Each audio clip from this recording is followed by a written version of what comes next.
Well, to borrow a phrase from somebody that I know kind of well, back again, but not for the reason that I expected to be. This is not the Arsenal Fulham open mic show. This is a late night, at least for people over in the UK and Bulgaria. A late night show for instant raw feedback on this European Super League thing, which is snowballing a heck of a lot faster than I thought it probably would. So I'm gonna do it like this. I know Mikey hers is going to be with us in a little bit. I'm gonna bring him on when he comes on.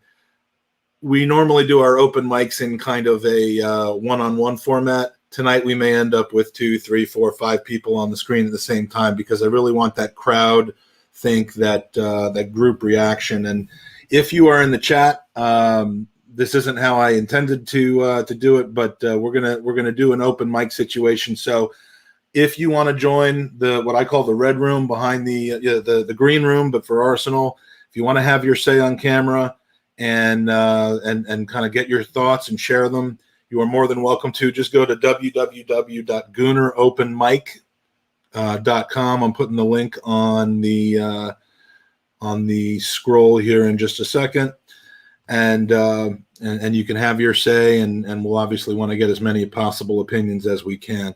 First person I'm going to bring on as my temporary co-host, because I know he's good for it and I know he's good at it, buddy.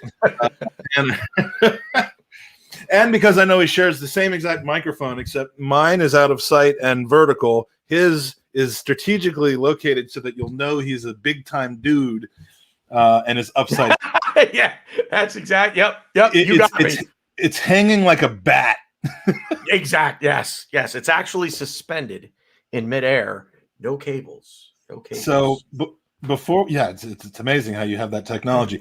Before we get started on kind of some opinions about it, the first thing that I became aware of it, of course, was during the game, in the midst of when I was preparing for the post game open mic show, and it just all seems not out of nowhere because this has been discussed for a while. I know Arsene Wenger's been talking about it for a while. This concept isn't anything that's coming out of the blue, but the speed of it happening it's all interrelated. The changes in the Europa League and Champions League coming up, this suddenly being announced out ahead of it, the preemptive response from domestic leagues. It's crazy, man, what's happening right now.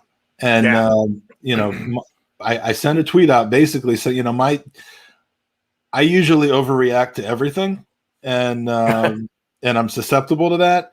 But my wife's father has an expression that he says, which is wait to worry. Like when you don't know all the details yet,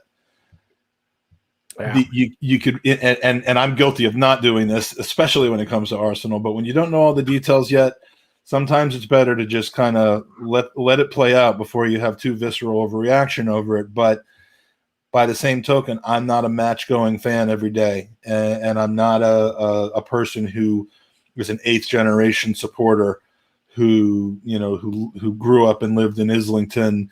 And I'm hoping that some of the folks that, if they're up late tonight in the UK that are joining us will fit into that category. Yeah. And we want to hear from them. But Tanner, your views on what's going on and how you understand it so far? Well, number one, I think before anybody passes judgment on what we're going to see happen, probably the biggest thing to consider in all of this is the players. Because if what UEFA and FIFA decide by saying, excuse me, that if you're a player on one of these teams in this Super League, you will be banned or barred from participating in UEFA and FIFA competition. That means the Euros, that means the World Cup. And I'm telling you right now that the best players in the world are not going to sacrifice the club for their country. I just don't see that happening.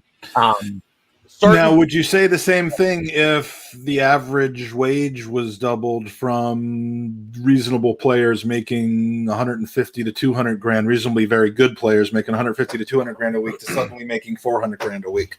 Does their country suddenly? I mean, I know for some it would, but I think what you'll see is the really good players, and we actually have a perfect example of one of these players at Arsenal, and it's Aubameyang. He would be the guy that would play in the Super League because Gabon they're just not a national powerhouse in world football. But he seems awfully attached to the national team, considering he's gotten malaria, he's slept on a floor.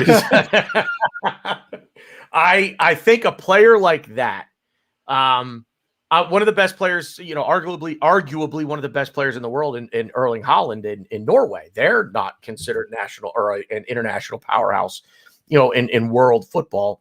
Those might be the kinds of players that say, yeah, you know what, I don't need to worry about my country and representing them. I'll play in the Super League. But do you really think that Neymar is going to forego playing for Brazil and a chance to win the World Cup, which is, I mean, it is to a lot. He won't have to because he's playing for PSG right now. Well, and that's another thing to keep in mind too, is that the two clubs absent from this announcement today are arguably the two best clubs in the world right now. Well, and that's Bayern, defending champions of the Champions League from the Department of Redundancy Department, and PSG, who have to be, I would say right now, might be the odds-on favorite to win it this year. As well as any clubs in Germany or France. As I've been apprised, the Germany situation has to do with, the fact that the fans have a lot more ownership and say in what the clubs do. I believe 51% minimum ownership in Germany for clubs over there by the fans and fans trust. So a lot of people in the chat, a lot of opinions in there. Again, we'd love to hear from you. If you are in the UK or in Europe right now, I hate to say this, but we will give you preference because we know how late it is over there if you want to get something out. We got a green room full of people, many of who I know personally, and I know they live in the States, and we want to hear from you as well because you are Arsenal supporters through and through, just like anyone else is, but just out of the interest of what time it is at night and stuff, we want to make sure to get people in. So along with that theory, we're going to bring somebody who's even an hour later than in England right now. Drago, you're back. This is twice in one day for us, but you've been very vocal on Twitter, and you got some visceral reactions out of this. So let's hear what you're thinking, and whether you think it's time to overreact or whether we're still in the information gathering phase. I'm just flabbergasted how quickly this has evolved, honestly, today. I wish I went to sleep. I really do. This is absolutely mental. That's kind of how I felt this morning, Drago. I got home from work at like 5:30 in the morning, and I decided to try to power through and watch the game today. And I'm like, fuck, did I really sleep? Well, I thought you meant you woke up in the morning and then an hour later you wish you had gone back to sleep. And I'm like, well, that's a separate issue that you probably should. Total aside. Sorry. So, I mean, my overall question that this wait to worry thing is about is that, I mean, there are just complete disconnects between the sides in this. There's the disconnect between what the participants are saying this is all about and what the recipients of the departures are saying they will allow. And they're not just going to start playing in the European Super League, this summer or this fall with nothing else decided between then. It's not just going to happen like that. So, I mean, how do you see this playing out? I mean, do you think this is 2, 3, 4 years away because of all the litigation and all that's likely to occur?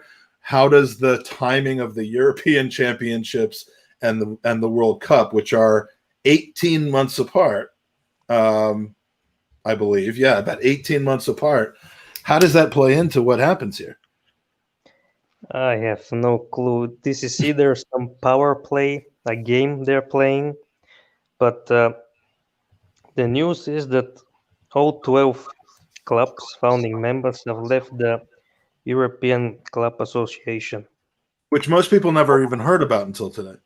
People are like, what is the ECA? I know what all the other abbreviations are, but what is that all about?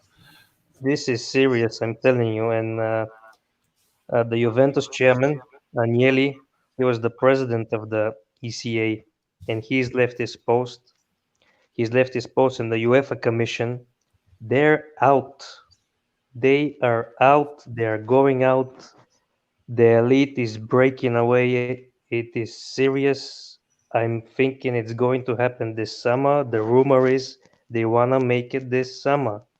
So the question remains whether the domestic leagues will allow them to participate. I don't think, especially the Premier League, could afford to lose the 6 teams.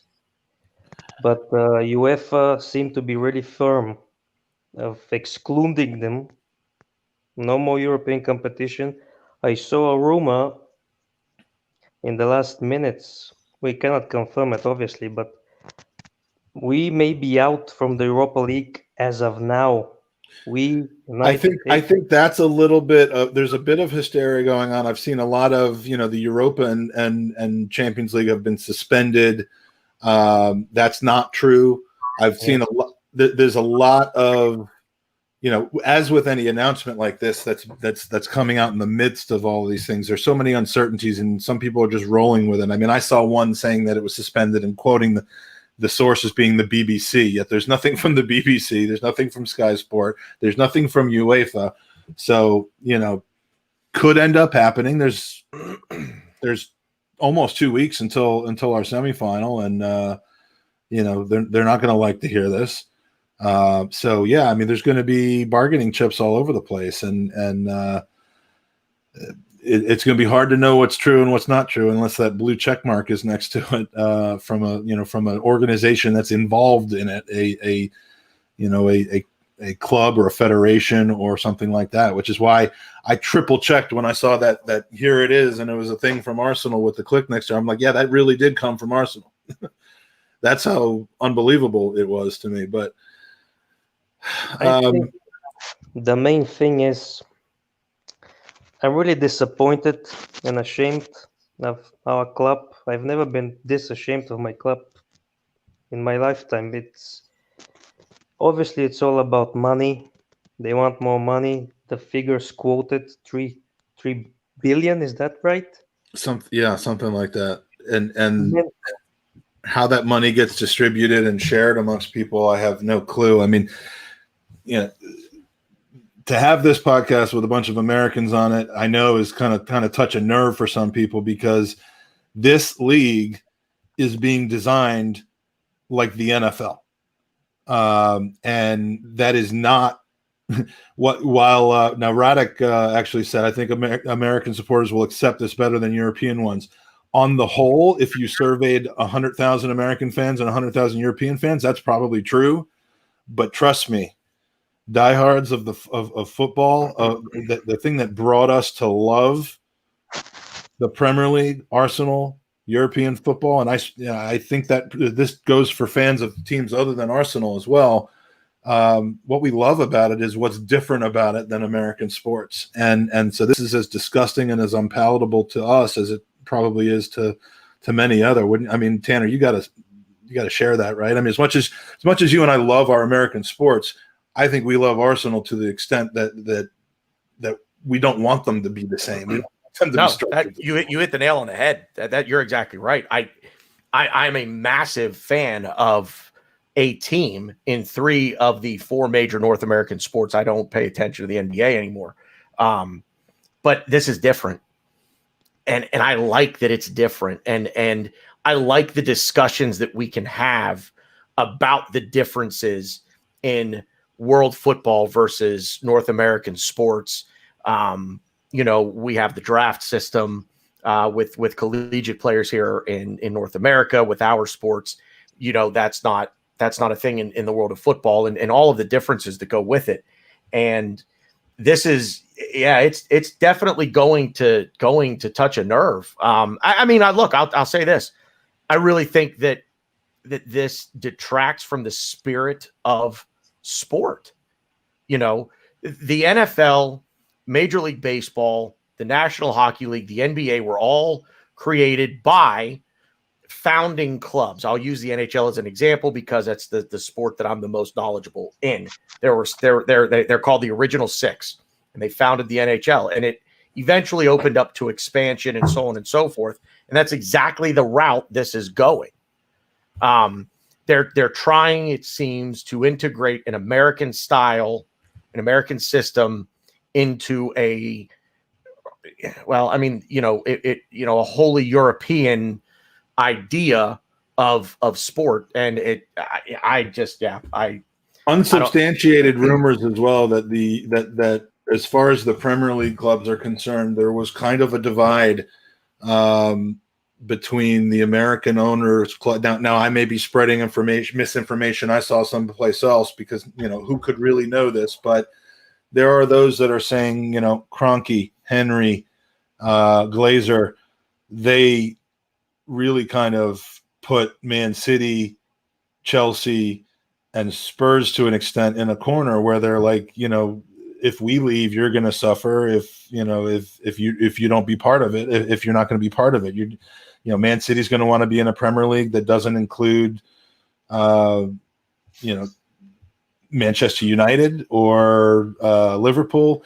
The issue is that a depleted Premier League or a depleted English pyramid system doesn't just give opportunities to new teams to win titles.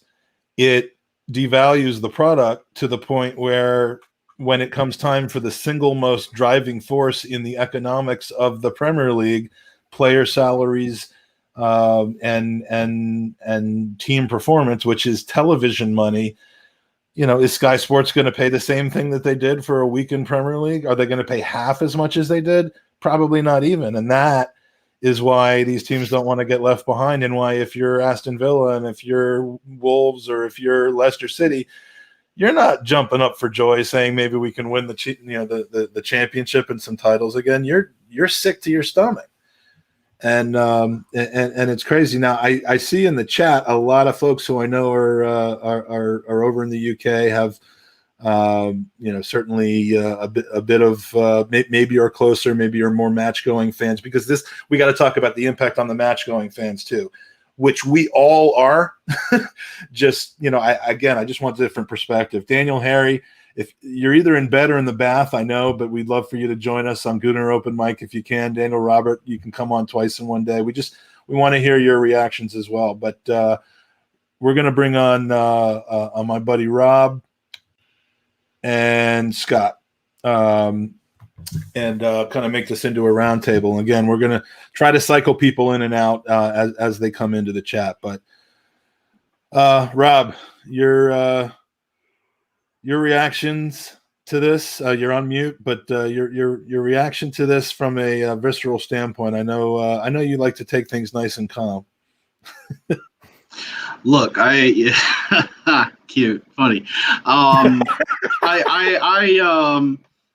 No, like this was, I don't have words. This is shock and awe for me. I hate to use that terminology, but that's essentially what this is to me as a football fan. And I'm an American, and I appreciate the talk of the American sports model, influencing this. And I gotta say that I'm not, given that I've fallen out with several American sports leagues in the last 5 to 10 years, not the least of which being the NFL and stuff like that. Over the Did you write them a letter letting them know that you guys were finished with each other, or was it is it a formal thing, or is it just?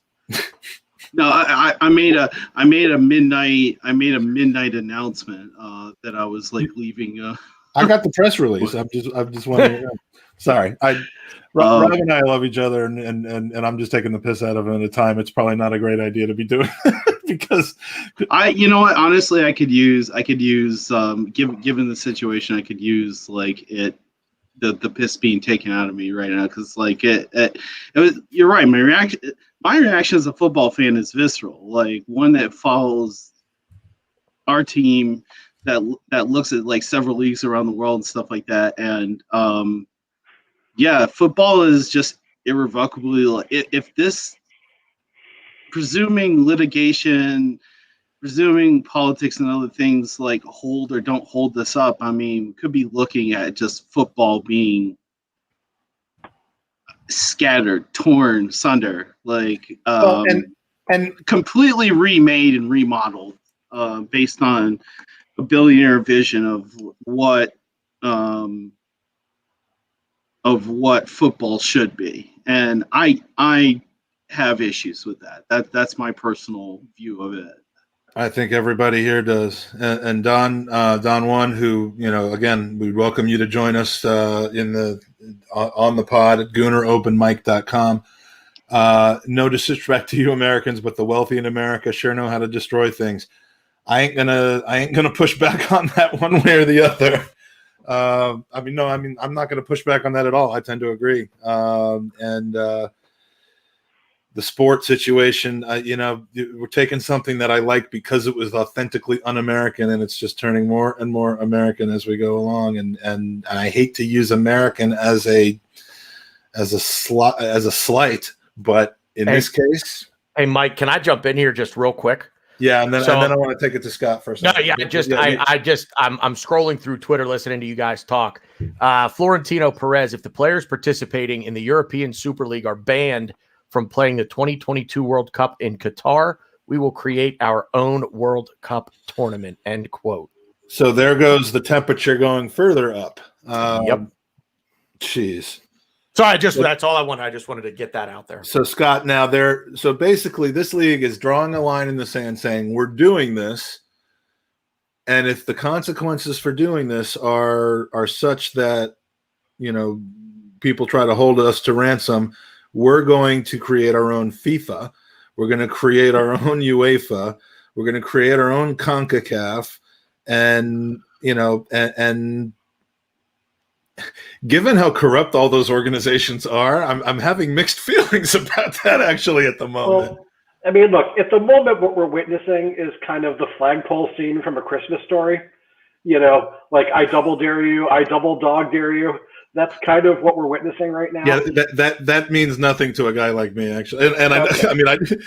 I know you're Jewish too, but I don't think I've never watched that movie in my life. Wait. There's a whole separate podcast that has to happen here. Okay. Based on what you just. My God, what? Have you watched The Fiddler on the Roof? Yes. No, you just. I actually haven't. And I'm Jewish. All right. We're off track because of me. So getting back on track here, at the end of the day, FIFA, I dare you to tell Messi and Ronaldo and De Bruyne and Bruno Fernandes that they can't play in the World Cup. Okay, that's their cash cow too. It's all the star players. I don't believe FIFA would do that. At the end of the day, my biggest concern with this whole thing is that it waters down the domestic leagues because now you don't have nearly as many meaningful matches with the competitions for European spots. It's taking the Champions League, and instead of making it something merit-based, it's making it just strictly elitist. And in general, all that's bad. Now, maybe in the narrow sense, good for Arsenal because, hey, we don't have to worry about catching Liverpool for 6 now. But in the grand scheme of the sport, which ultimately is more important, even for Arsenal, it's bad. But what I don't think it's the cataclysm a lot of people are making it out to be right now. I think there's a little hyperventilation going on at the moment. Ultimately, it's just going to make the Champions League a little different, probably Europa League a little bigger, and water down the domestic leagues. I don't like it. Do I think it's going to radically change all of our relationships with the game and with the team? Probably not as much as we think right now. Well, and there's cause to kind of, again, wait to worry, see how it plays out. I mean, the rhetoric going back and forth right now is tremendous. And let's try to kind of pull this back a bit more into Arsenal specific. Twitter in the last 4 hours, 2 hours, escalating such, is full of people who I know to have given so much of their lives to Arsenal, saying that they're done. Now, is that an overreaction saying I'm done right now versus saying if this goes in this particular way, then I will be done? In other words, has the damage been done? And I tweeted, wait to worry, but Kroenke's just thrown any ounce of. I mean, I've supported Kroenke in many ways, mostly in the argument of does he spend money or not on players. I've never defended him as being an interested educated in football owner who really cares that much. It's always been a business to him, but there's absolutely nothing that anybody who supports this club could really say, in my opinion, to defend the guy at this point, because he is doing exactly what he did to St. Louis, to the Premier League right now. And he didn't care about the St. Louis fans then, and it kind of doesn't seem like he cares about the Arsenal fans now. But you know, Drago, as an Arsenal supporter, could you envision just losing your love for the team over this? And can you empathize with those who are saying that they absolutely will, that they'll be done? Absolutely. I like that you've turned it around into an Arsenal perspective. Again, we were getting a little bit off topic globally. I'm just gonna. Well, when we go too far into the Christmas story, I have to bring it back onto the rails, you know. So it's my job. I'm just gonna say a couple of things, and I'm gonna dip out, give other guys a chance to come and say their view. If you remember the Champions League final 2006, it's one of the saddest days of supporting Arsenal in my lifetime. And now the prospect of us getting kicked out from next year from UEFA competitions. One of my dreams was to see Arsenal lift the Champions League, and now this dream is at risk. Maybe never gonna happen. I mean, how dare they take that away from? You're not excited about us winning the Champions League playoffs or the Super League playoff, the Super League Super Bowl? It's unspeakable. I mean, so disappointed. I have no words. So at what point, like I just, and I'll go around the horn with this, but at what point do you literally just wash your hands of the club? Like what would need to happen? Because I'm seeing a ton of that, and again, these are, you know, significantly well-known Twitter accounts who people know the story behind the person on the Twitter accounts. You know, I'm talking about like Lee Judges and the like, who are saying I'm done. And at what point would you ever feel that way? I mean, I can't imagine being like I have tried to find a second club that I can support. I know, Rob, you feel that way about Dortmund. I've tried to feel that way about Dortmund, just to kind of diversify my portfolio a little bit. But in the end, I've just never been able to do that because of how I feel about Arsenal. Could this really be the end for people?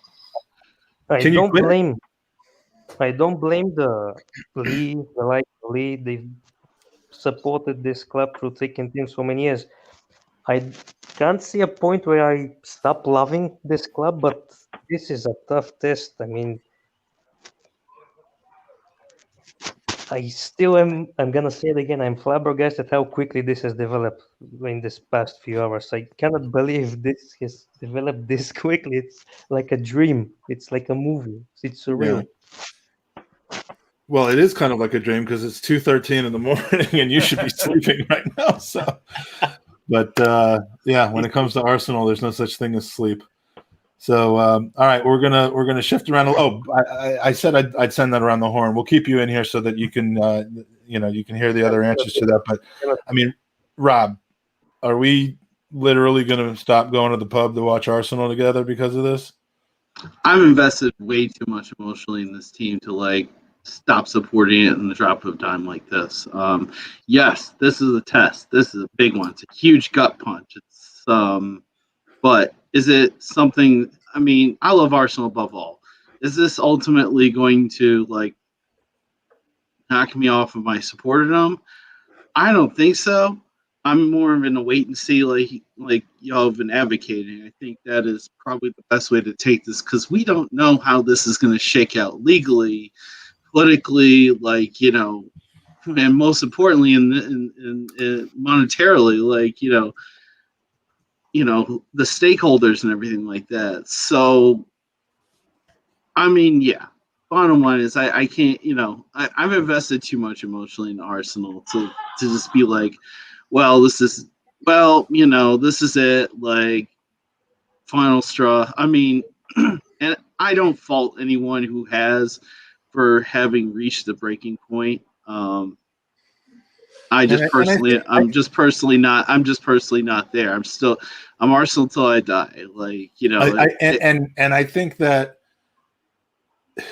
devil's advocate on the other side of that, you're Arsenal till you die, but the part that they never envisioned was that the soul of Arsenal was going to die before we did.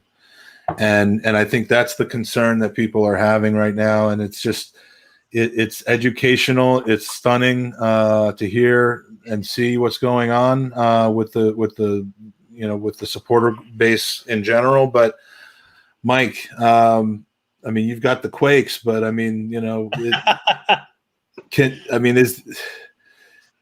I couldn't tell earlier today whether you were like, why is this such a big deal? Or you were just livid and like, oh my, like, I can't believe this. So, we've been communicating through text, but tell me what what your take is on all this.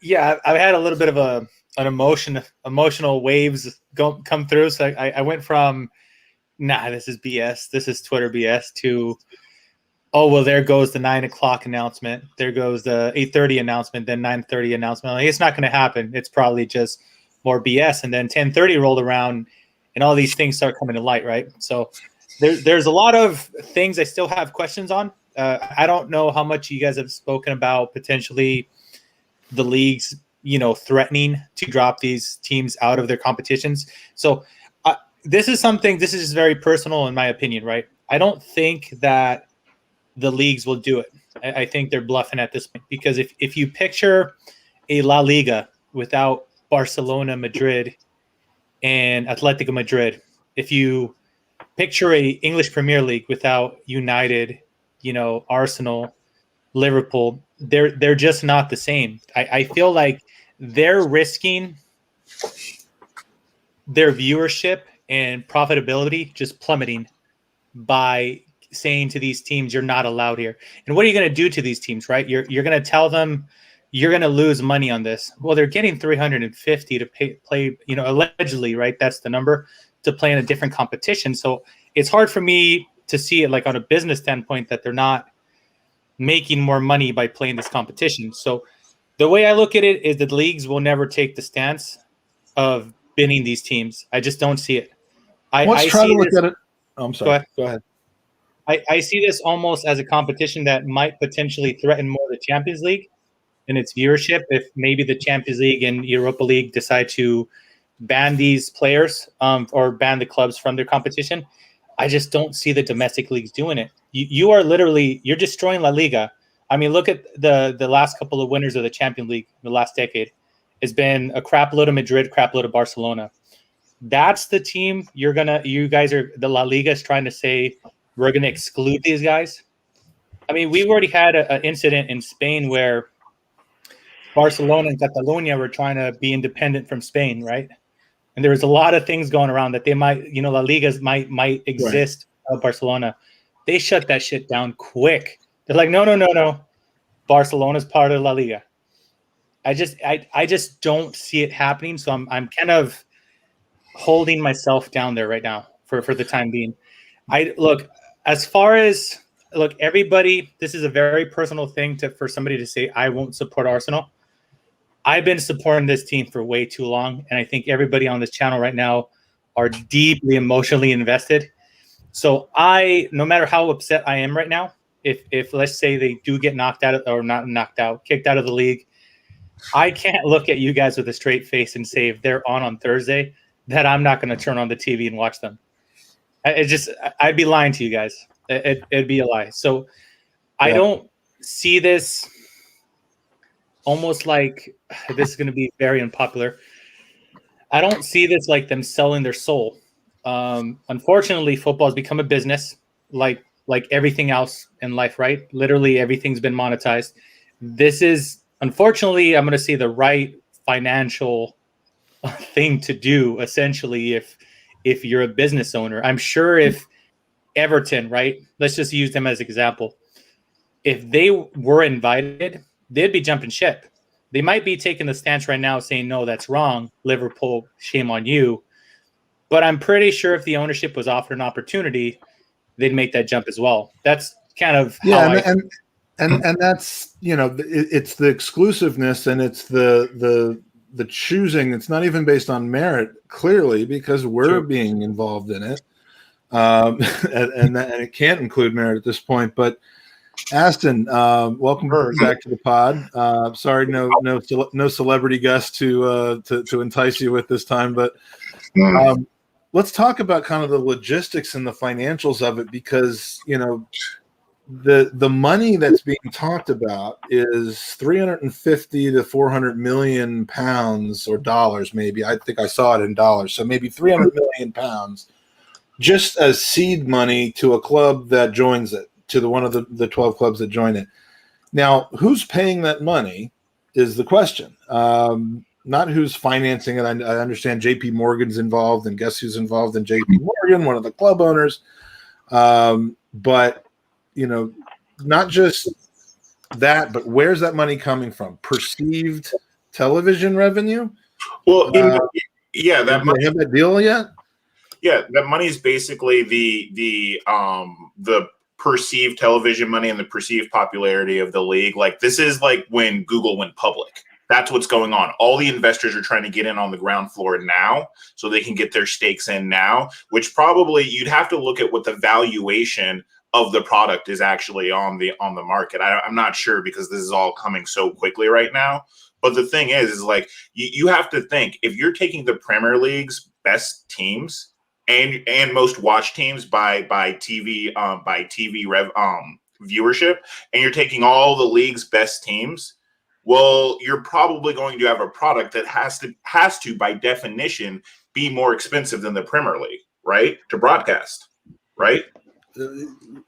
Yes, because I don't even think reducing the number from 20 to 12 could produce that kind of TV revenue that they're talking about, or that kind of overall revenue that they're talking about. Yeah.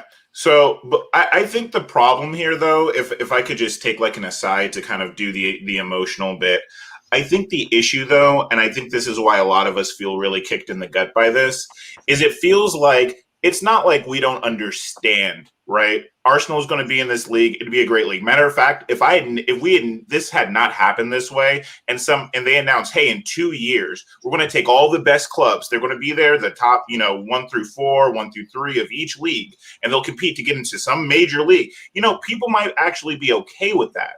The reason why people are reacting to this so viscerally is because this is, again, football is a product for all the fans around the world, but it's being controlled by just a few men. And that's where it hurts, because we know that this is how you can just say, oh yeah, well, we'll just give you $350 million. This is hush money. Come on. You know what I mean? Yeah.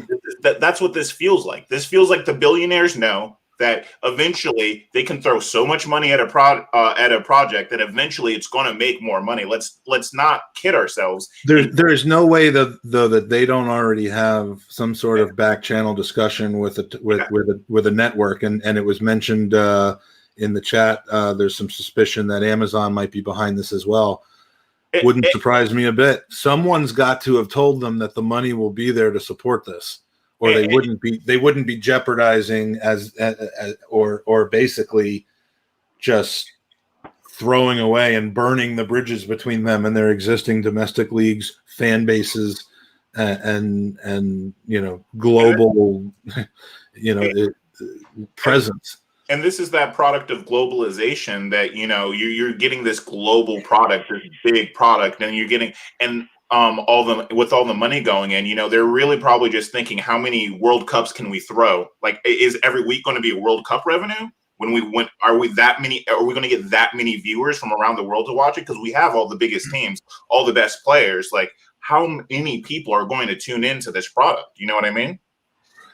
A lot. Because if the players are the players that play for these teams now, you're going to see a massive gap between the teams that are kind of the Leipzigs and Dortmunds of the world, and the teams that compete well but aren't involved in this as founding members. The players are going to jump directly from their local club to the big clubs, take money to sit on the bench. eventually get in, and I mean it's just going to destroy the middle. Yeah, and that's it's what hard we're to believe that destroy the the middle, wages not- won't be. I'm sorry. It's difficult to believe that the wages won't be substantially higher in this league, right? So even if, I'm hearing like German teams, allegedly now I saw Bayern Munich and Leipzig being floated around, might potentially be joining, right? But let's just say nobody from France, nobody from Germany joins. If you're a Dortmund player, if you're a Bayern Munich player, that's still something to look at, because if we're talking about the amount of money that we're talking about and viewership and revenue and everything that's included, it's really fair to say that those teams, even the bottom feeders, the mid-table team of the Super League, right, which is hopefully Arsenal could qualify top 4. Here's hoping, but they will be able to pay a reasonable and a substantial amount of wages compared to those of the regular leagues. Which is, again, just I'm going to drill this point, guys. I don't see the leagues doing it. I'm stuck on that one. I just don't see them. Their revenue would drop so drastically. Like, what is Sky Sports? We're making. There's a lot of discussion and almost like banter going around, because these guys, they try to bend fans over every single year, right? I see the people in UK and what they have to go through. So these guys are pushing this hard, right? Because they are well aware that they offer the league a substantial contract to be exclusive and to air these EPL games, right? And now imagine them saying, okay, hey guys, thanks for the money, thanks for the long-term contract. By the way, there's no more Arsenal, no more Liverpool, no more United. I'm struggling for City. I can't remember if City joined in or not, but big clubs regardless, right? The competition just goes to hell. So I don't see it going, but just touching about and just bouncing off of what Aston Mack said, because I forgot his real name, because he's always on as Aston Mack. That is his real name. That is my real It's name. Aston at this point. It's the Mag Attack. But going off what you're saying real quick, I just want to add in, just like the leagues are totally going to fold, you know who else is going to fold, right? Next year, we'll see PSG in it. Next year, we'll see Dortmund and Bayern Munich in it. Like, there's no avoiding it. That's the problem. Once it starts, you can't stop it. If it's successful, yeah. And so, all right, we're going to cycle some people out and some people in. Rob, Scott, any last words? Since you guys were in from just about the beginning, I mean, any other feelings or things you want to get out there? Because we got a couple of people waiting to take the spots. Scott? I'm more or less where Mike is as far as most of the threats being made, I think, are idle. I don't know that it's going to be as pronounced as all of the top players are going to pool on the Super League teams, and even players are going to take big money to sit on the bench and not play. I don't know how many people are going to go to Manchester United that aren't going to Manchester United now, or Manchester City or Barcelona. I do think this will help the likes of Arsenal and Tottenham, because they're going to have more resources now. I think you will see a mild pooling effect like Mike was talking about.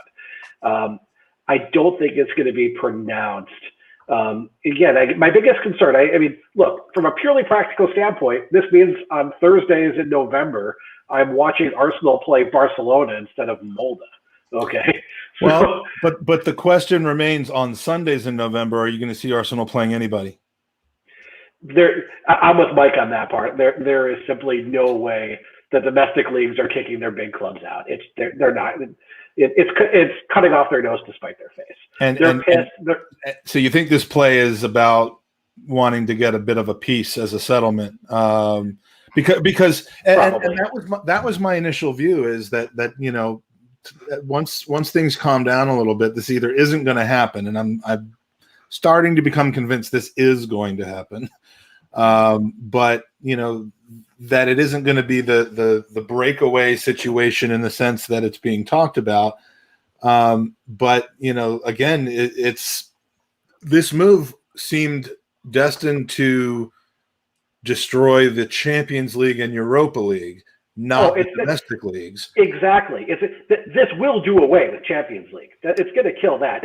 There will be like one other European competition, like Europa, like a Europa Plus. Right. You know, as far as we know it right now, that's going to be the biggest effect. But again, my biggest concern is just it does water down the domestic leagues by removing all those meaningful matches that are for competition for European spots. And in the bigger picture, I don't like that. In the narrow sense, I don't know that it's going to change my Arsenal experience that much, but I really don't like what it does for the sport. And the fan perspective, again, I'm begging some of the folks who I know are local, and including some season ticket holders for whom it's 1:30 in the morning. I understood, but I would love to hear your point of view, because again, this is, you know, as much as we're all Arsenal supporters, you know, we come to go to games, we watch games at the pub. It is the match going fan who I'm particularly interested at this moment, because that's who this might impact most. It's the one situation where I'm not differentiating between the level of supporter. And, you know, we've talked for hours and hours about the whole, you know, are foreign supporters any better than local supporters? This isn't about that. But foreign supporters don't go to as many games. Foreign supporters, for the most part, don't have season tickets. They may have memberships, not season tickets, because it's just impractical for them to use them. But for people who do, you know, this is going to change things massively, especially if it is a breakaway league from the Premier League, either by design or by force. Rob, last words. Are we gonna start going to Crystal Palace more often together? We tried to make that our second team because we love Selhurst Park, but I don't see that happening. No, neither do I. I mean, I'm probably somewhere in between, like, you know, the really visceral, emotional side of things, and where Mike Scott asked to fall as far as the business side of things. I mean, and just again, the speed with which today's announcements happen, with which the acceleration of this competition happened, I think was very shocking to a lot of people. In the public eye, anyway. Yeah. I mean, I think we all knew it was bubbling beneath the surface, and this clearly hasn't just, you know, as was being discussed in the chat a little roughly earlier, you know, we're not idiots for not talking about the fact that this has been going on for a long time. We're just talking about the fact that it's only, you know, it's very, very quickly escalated.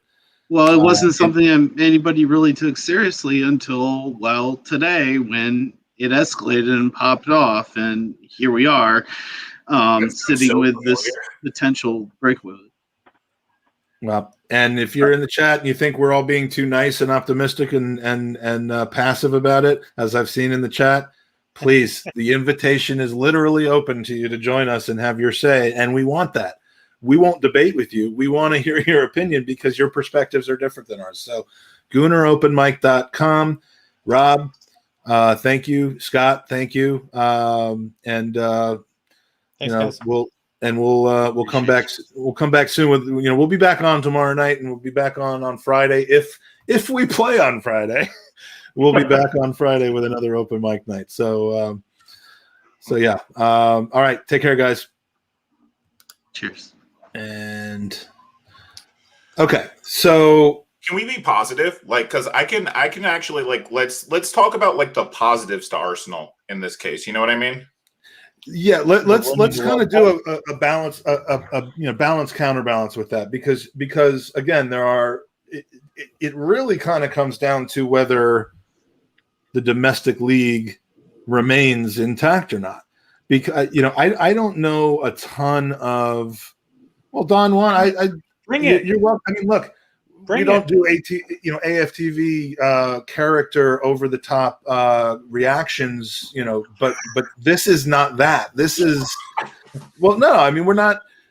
That's not our cup of tea. But if it's real, and if you're feeling it because of, you know, of your own feelings, we absolutely do. You want you on. I mean, we don't have a no curse. You know, just don't be naked, and we'll be fine. The bar is low. I'm out of here. I'm done. I'm done. No pants again, Hunter? Why? Because you can't be naked, or are you actually leaving? No, because I can't be naked. If I can't be naked, why am I going to stay? Well, we do that over DM. All right, We Dean. do. Dean in Dallas, Matt in Lancaster, Pennsylvania. Welcome back to the pod. Oh, wait. Who's in Lancaster, Pennsylvania? I am. Nice. I'm from Carlisle. Nice. Very cool. Where I grew up. very I'm in cool. Pittsburgh now, but I grew up in Carlisle. Formerly in my area, he's moved. He moved with for work, but anyway, I'm telling your story now. So Sure. Sorry. I fixed my echoing issue too, so that won't be a problem this time. Here's where I want to go, because there's, if Arsenal is no longer part of the Premier League, let's do that as a hypothetical for a moment. I know there are people in the panel right now that don't believe that is ever going to be the case, even though that's where the rhetoric is.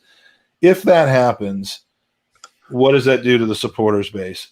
And if it doesn't happen, will people who are saying, there's a this experience will change for me situation, and then there's the soul of the club's been sold and I can't support that anymore, even if I still have weekend games home and away in England and midweek games home and away in Europe.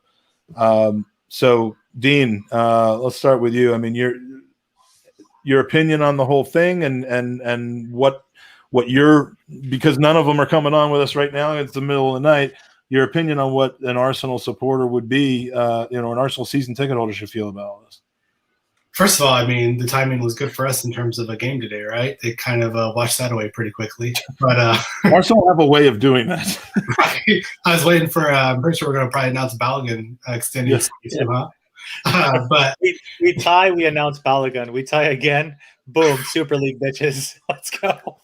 Right. Yeah. I mean, it was a pretty weird and monumental day, huh? Wake up and have that game, and then news is kind of breaking on Twitter that there's an announcement coming, and then we finally get it, as you guys have been saying. Maybe it's just me being a fairly new in my standards, within the last 5-6 years American fan. I'm not, thinking the whole world is crumbling. I can definitely understand how Arsenal European fans could feel that way, because looking at it somewhat objectively, and then on the side of it, it seems to be spearheaded by a lot of Americans who came over, bought European teams, and now are creating this league that a lot of the European fans maybe don't want. So I can definitely understand how they could be upset about that. I personally don't feel that upset about it. I think UEFA has had its problems for a while. I think a lot of people have moaned and complained about UEFA and FIFA, about how they've handled financial fair play with some teams, and some other things like that going on. And now I think they're kind of shitting their pants thinking, uh-oh, we have competition now. And some of the teams are taking this into their own hands and saying, we're kind of sick of what you've been doing. We're gonna do our own thing, and we're gonna make our own money, and we're going to kind of cut you out of it. So that's kind of how I'm looking at it. I don't think, kind of like Mike says, I don't think the leagues are going to ban the teams, because that would be kind of suicide for the leagues. I don't think UEFA is going to ban these players from the World Cup, because all that's doing is taking their money out of their pockets. Could you really imagine UEFA banning the top players from all these top 15, 20 teams from the World Cup next year? And who would really want to watch the World Cup when you have none of these players in it? So all that's doing is hurting their own product. I think it's a lot of gesturing and kind of trying to save face by UEFA. But at the end of the day, they kind of have to accept it, right? If these teams were smart enough, and like we've been saying, it's been talked about for a while. It's not, it kind of popped off today and came to fruition, but it's been discussed. Arsene Wenger had the quote like 10 years ago, I saw in 2009, that it's coming. It'll be within 10 years. He was 1 year off. So, I mean, I think this is kind of UEFA just kind of saying, they finally did it, and they're looking at the loss of their money and their revenue now, trying to figure out what they're going to do to get some of that back. So I just had a thought that occurred to me, and Matt, I'll ask you in a second about it. But Tanner, you just put something up in the Tanner. I'm playing Trump. I would say that's a whole nother podcast, but we've done that podcast. We've done that already. already. I just don't remember any of it. But God, that was the night I fell in love with you, man. Anyway, this I was in love with you way before that. well, I'm sorry it was unrequited until November. What was it, 11th? From Fab Romano, founder clubs are going to receive 3.5 billion. That's what it said. Euro for. Oh, we need that back, Mike. Don't do that. Yep. I'm looking at the Twitter. So I quoted it exactly as I see. My bad. I saw about that. I saw 3.5 billion per team. And I also saw 3.5 billion for the league to be split up per team. That would make more sense. 350. That actually fits the numbers that we've been hearing of 350. 3.5 billion. That's for the more league than the as a value whole of the to be clubs. Oh, okay. Jeez. Okay, I took that to mean each, and I'm like, Each Jesus. club. No. The founder clubs, meaning the 12 clubs, I think will receive total three. So take 3.5 billion divided by 12. Right. That's 350 million euros. Right. And 425 million, I think, dollars is what it came out to.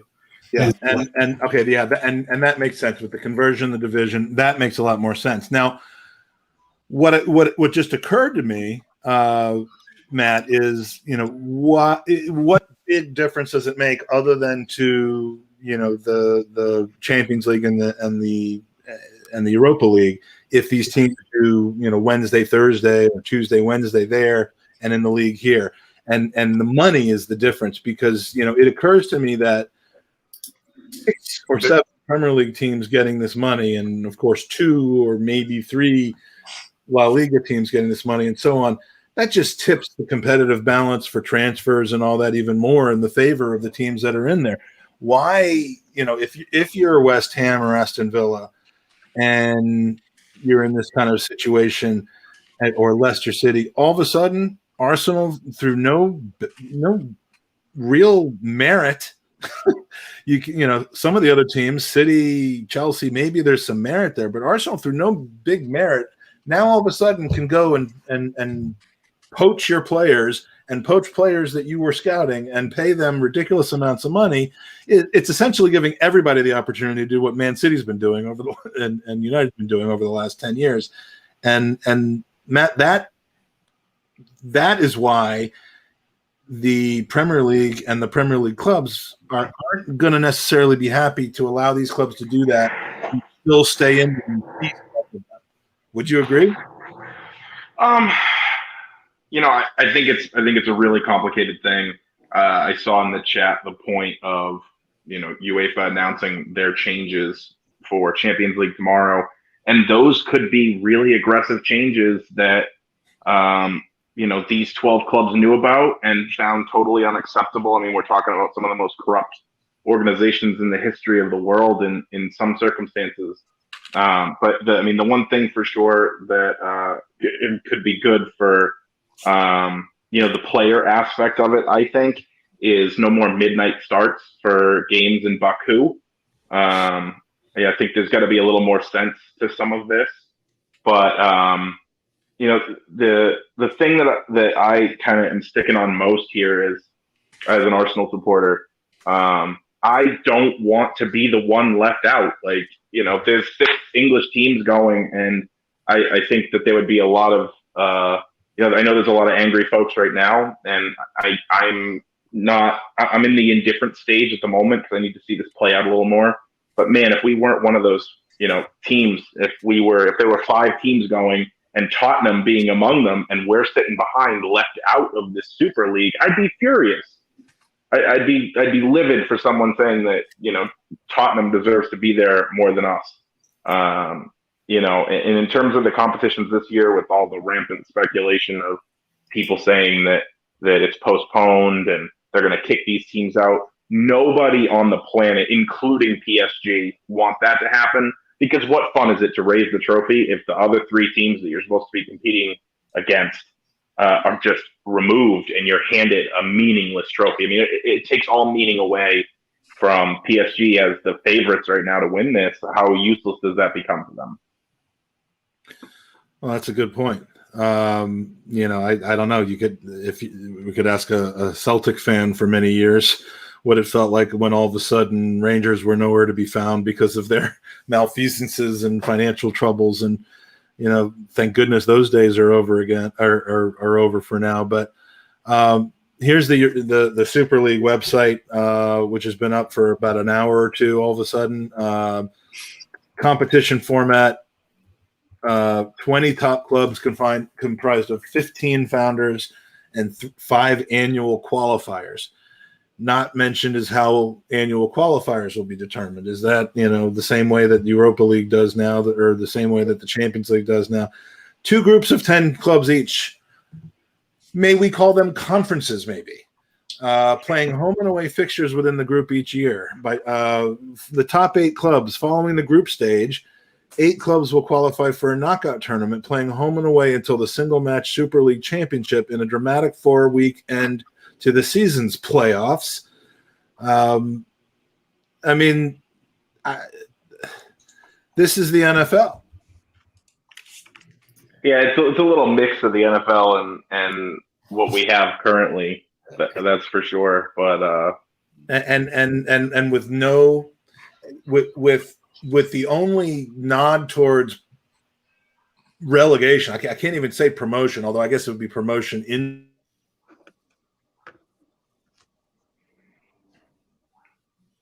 I think Mike froze to it. Yep. And relegation. All right. Yeah, I know I blanked out there, but the only promotion and relegation is apparently with these 5 spots that are going to be rotating clubs in and out. That, you know, presumably are clubs that the domestic leagues are relying on to make up the difference. I mean, if, you know, this is the Aston Villas and the West Hams and the Leipzig and what are the teams in Italy? Roma. I mean, are those teams going to really be going all out to join this Super League with the blessing of their domestic leagues?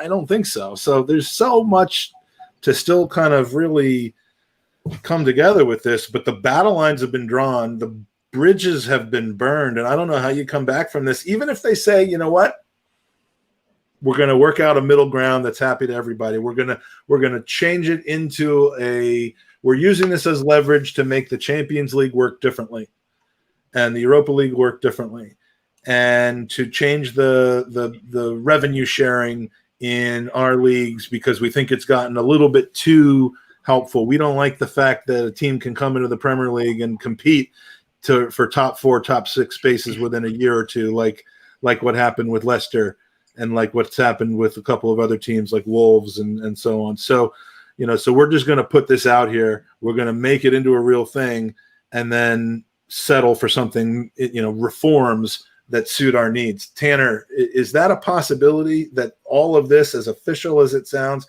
all the rhetoric that's coming out from Perez and other owners, is it possible that this is just a play to grab more of the pie when it comes to the things that already exist? Absolutely. Do you think that's what it is, or do you think that could be what it is? There is one thing in this world that is undefeated from the beginning of time, and it is greed. Rich people. It's exactly. I think it could be. I need more time to digest everything that I'm hearing right now. But I definitely think it's it could be a bit of a power play. There's my hockey reference. To get a bigger piece of the pie, restructure things, within UEFA. You know what? Maybe, and I'm throwing excrement at the wall right now, and I'm going to throw a ton of it at the wall and see what sticks at this point with the thoughts that are running through my head. But I'm glad you're in Pennsylvania and I'm in Virginia. Though. Yeah, right. It's a little too close for my comfort. But could it be that some of these owners, some of these clubs are looking at UEFA and looking at the corruption that exists? I mean, this is the. Here we are feeling a little bad for UEFA and FIFA. I don't feel bad for UEFA or FIFA at all. They seriously, beyond government, these are 2 of the most corrupt organizations in the world. And as Arsenal supporters, how thrilled are we with the Premier League right now? I mean, we've been complaining that we've been getting the raw end of the stick from them for a long time. In various ways. That's look, it's out there. It just look.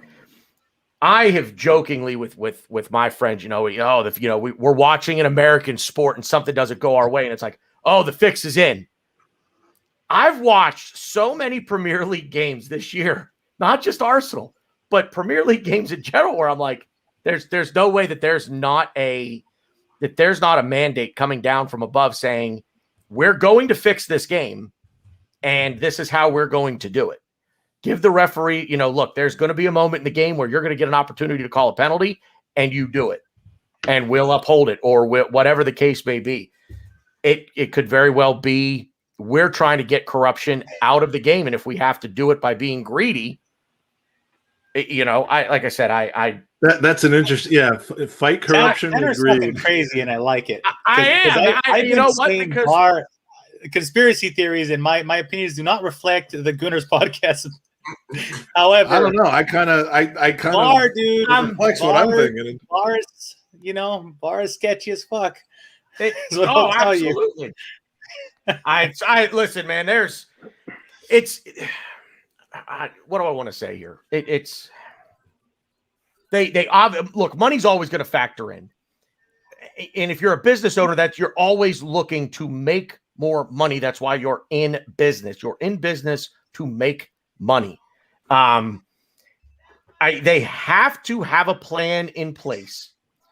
These owners of these clubs have to have a plan in place where they have gone through all of the numbers and said, look, it's going to be more financially beneficial to us to do this. Take the money out of the UEFA competitions, meaning Europa, Champions League.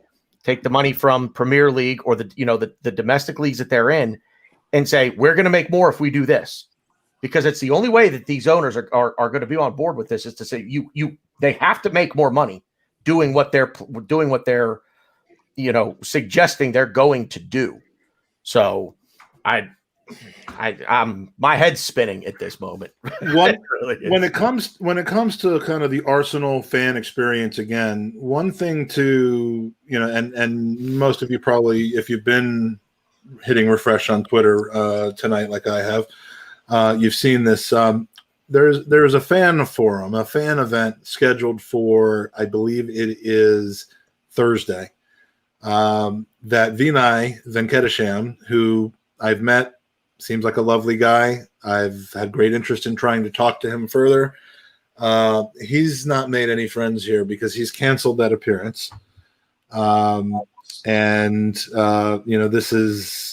He's clearly heavily involved. I mean, his role in the club is not to sign players. It's what Gazidis used to do. It's to make commercial deals, to figure out the club's stature in the world game. And this, he's going to be painted with a brush that, it's all fair because he's in charge with it. Tim Lewis, same thing. It's going to be interesting, but the relationship between the fans and the club will never be the same as it was yesterday and the days before. As much as it's been changing and evolving over the last 10 to 12 years, maybe 15 to 20 years, it's never going to be the same now. And it will be very interesting to see, how much of the outrage remains, how, whether it's assuageable in any way, even if, hey, this is going to be the case. This is going to be the case. We're going to, I don't think they could say that they're going to subsidize travel to Madrid for a midweek game for people, for 3,000 fans. And I don't think that's going to make the fan base feel any better, even as extreme as that is. So we've got so much money. We're gonna put you in a lottery and send you to Madrid. We're going to send you to Turin for these games on us to support us, because otherwise no one's going to go.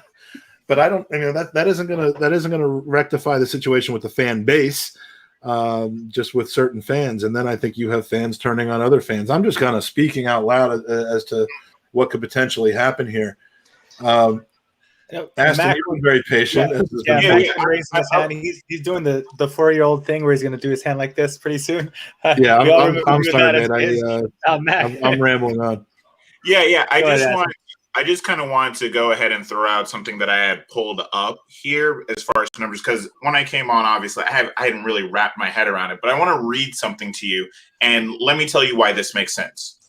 Which football clubs have the most social media followers? Real Madrid, 252 million. Barcelona, 250 million. Man United, 142 million. Juventus, 104. By the time you get down to number 10, you see the founders of the European Super League. My point is, actually, I don't know. Like, yes, will this affect Champions League? Absolutely, sure. It's going to do something. But my thing is, this takes the majority of the fans in the world to one place. You know what I'm saying? And that's again where we're talking about that investment product. But again, you have to also wonder, you just have to start asking yourself this: how many Leicester fans in America are going to keep following Leicester after there's a Super League? How many Aston Villa fans in Canada are going to keep following Aston Villa after there's a Super League? You know, this is a really, really, really savvy kind of power play. And I really do think that eventually we're going to see the games move to weekends. Like, first they're going to stay on Tuesdays, away from the leagues. They're going to start moving towards weekends, starts moving towards primetime spots. And the ultimate goal is going to be to replace the top 5 leagues.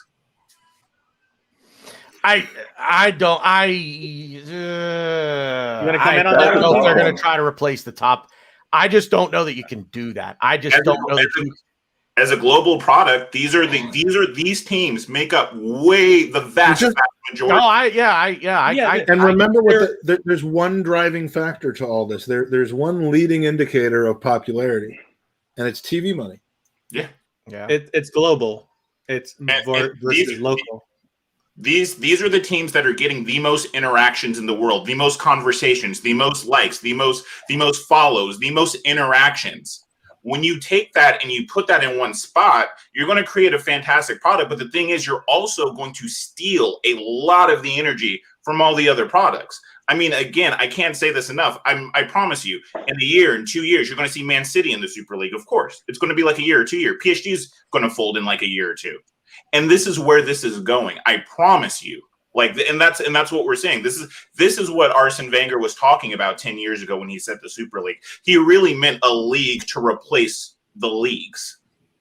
Is City not a part of this? I was almost sure they are. Were. Okay. They are. They are. Oh yeah. I thought they were one of the 12 founders. No, there's what? Six. The big six. Six from us. Okay. Traditional big 6 from England, and then it's the big 6 who are also known as. You wanted to come across second, the point 4th, 6th, 8th, 9th, and 12th. Yeah. I think another interesting thing too here is keeping an eye on Serie A right now. We're leaning towards not having Cristiano Ronaldo in the Champions League next year based on how Juventus is playing currently.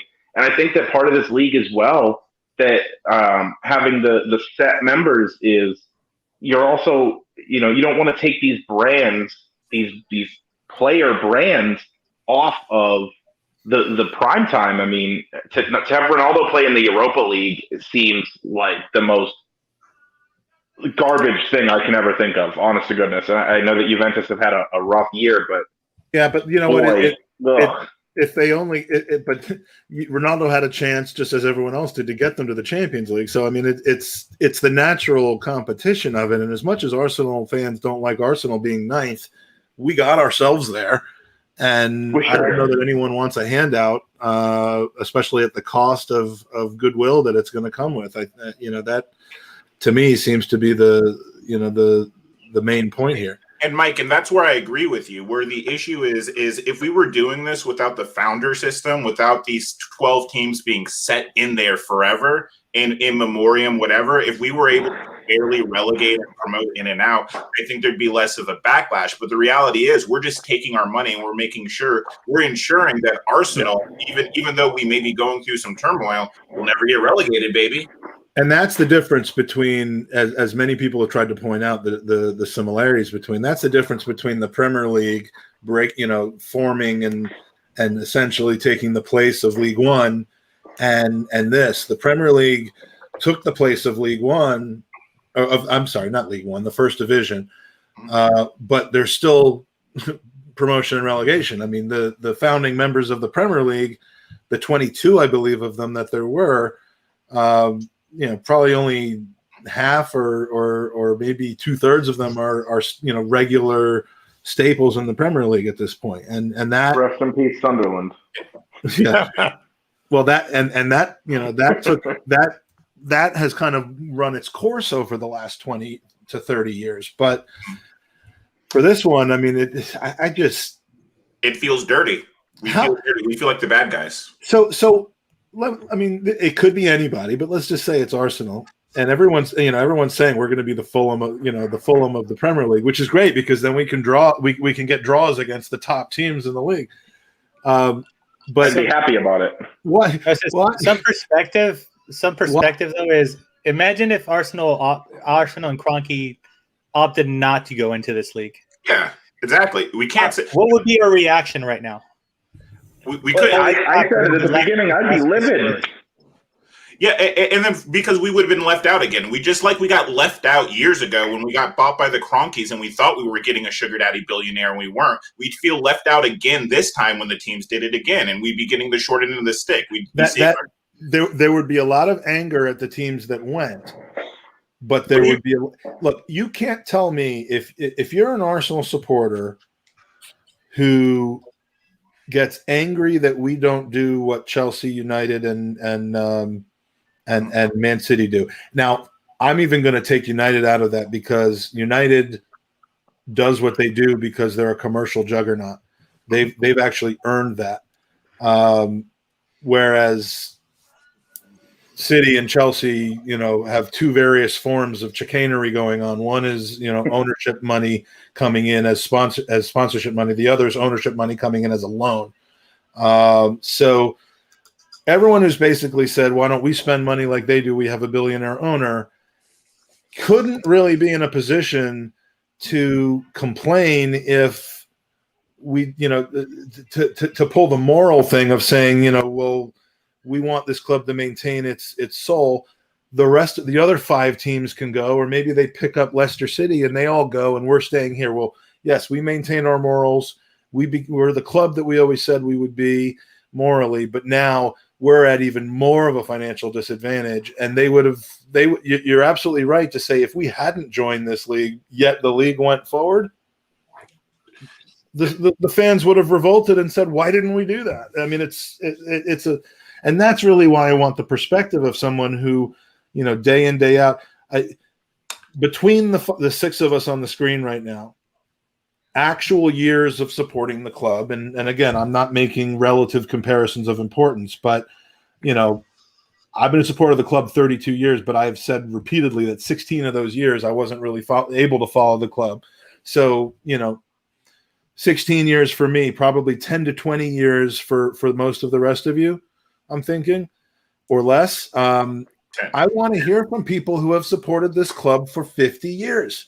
I want to hear from, and if it weren't so late at night, I'm sure we would have, and maybe we will tomorrow. But, I want to hear from those people because, if the league's going to happen anyway, and Dean, I'm going to ask you to put yourself in this position because, we don't have anyone over here in the chat. We do. And please, if you can't come on camera with us, talk about it in the chat. If this league happened and Arsenal wasn't a part of it, out of choice to say we don't agree with this in theory, would you have supported that decision, even though it means we're likely to just go down the tubes and have to sell all of our best players to the teams in the Super League, or not? I would have. I would have been upset, but I mean, I think either way, I'm going to support the team. I would have been upset because I would have seen it as, I even think for us and maybe Spurs are kind of, are fairly similar to us, right? And we think about it in terms of where we're at right now.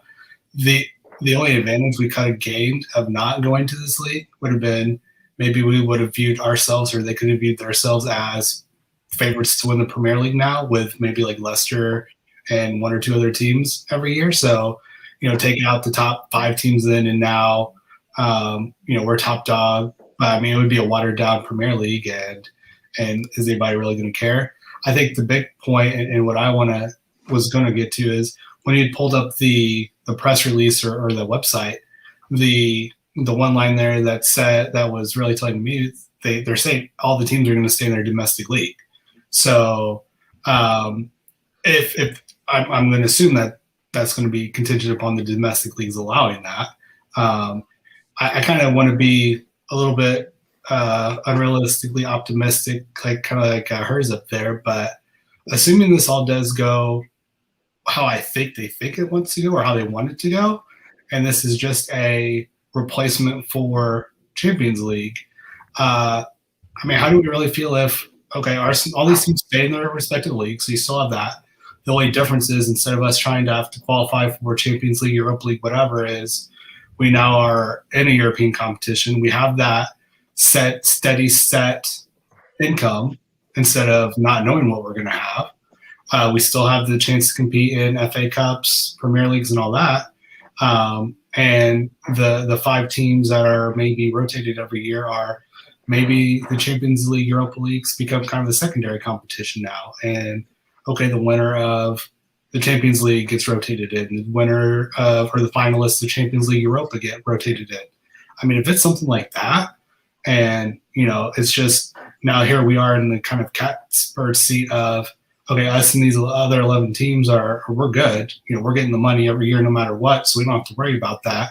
Yet we still have the trophies to go for domestically, and you still have, Champions League and Europa League maybe a little less to what they were status-wise, but they're still there. We're in an amazing position now as a club, and sort of these other, 11 clubs that are coming along with us, and this could all be peachy. And 10 years from now, we're thinking, man, this is a great thing we did. I think that's how they are maybe viewing or want it to happen. But if it does kind of happen like that, if we didn't go, we'd be looking back 5-10 years from now and saying, what did we do?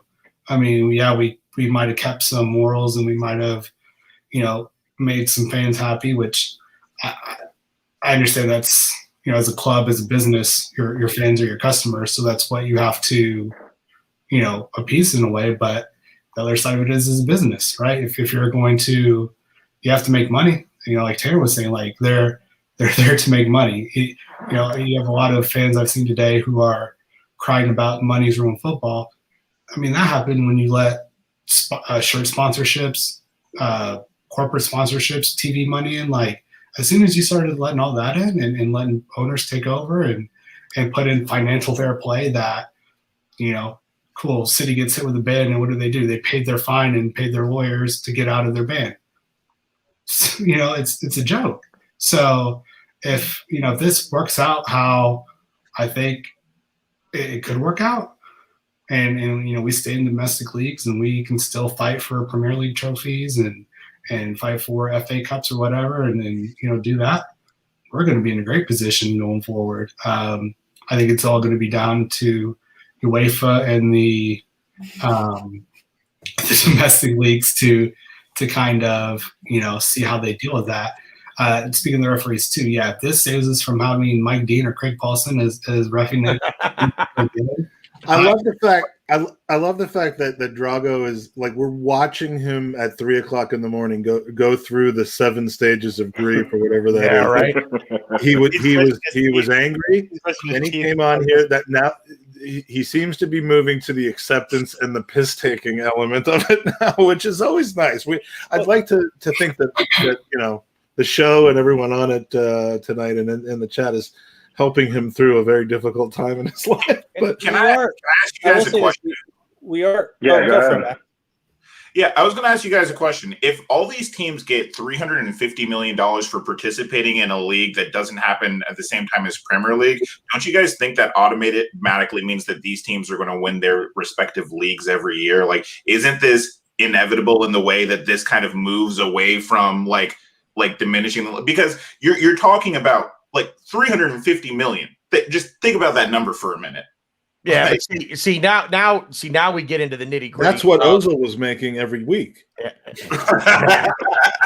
Now we get into the nitty gritty of the details of how this is all going to start to work. Yes, and that's the one thing where I promise you, all of this money, UEFA, the FA, the governing bodies of the domestic leagues are going to come in and say, look, and I promise you, this is coming from a very American perspective. There's going to be a salary cap. I promise you, with every ounce of blood that flows through my pasty white American body, that there is going to be a salary cap. You forgot bald and bearded body. Yes. Can't relate. There's what's that? What's it? Can't relate. It's the podcaster. Like, no, you can't relate, you piece of shit. But there's going to be some sort of a salary cap involved within this Super League. But then what's going to happen is the domestic leagues and UEFA will follow suit, because they're going to have to figure out a way to say, okay, you're getting all of this money over here, which is completely separate from what you're getting from us. You can't use that money to build your club and compete this way. This thing, it is nowhere near as easy as what it seems like it's going to be right now. It's going to have impact on homegrown player quotas and on whether academies are even still. I mean, I got to find it again. Oh yeah, Joshua Page. No chance I've ever seen a player come through the club like Soccer Yes Oregon. Kiss that goodbye. But very well could be the case. I don't completely disagree with that. Why? Yeah, with all due respect, why not? Why wouldn't, like, if with all the money that they're gonna have, right?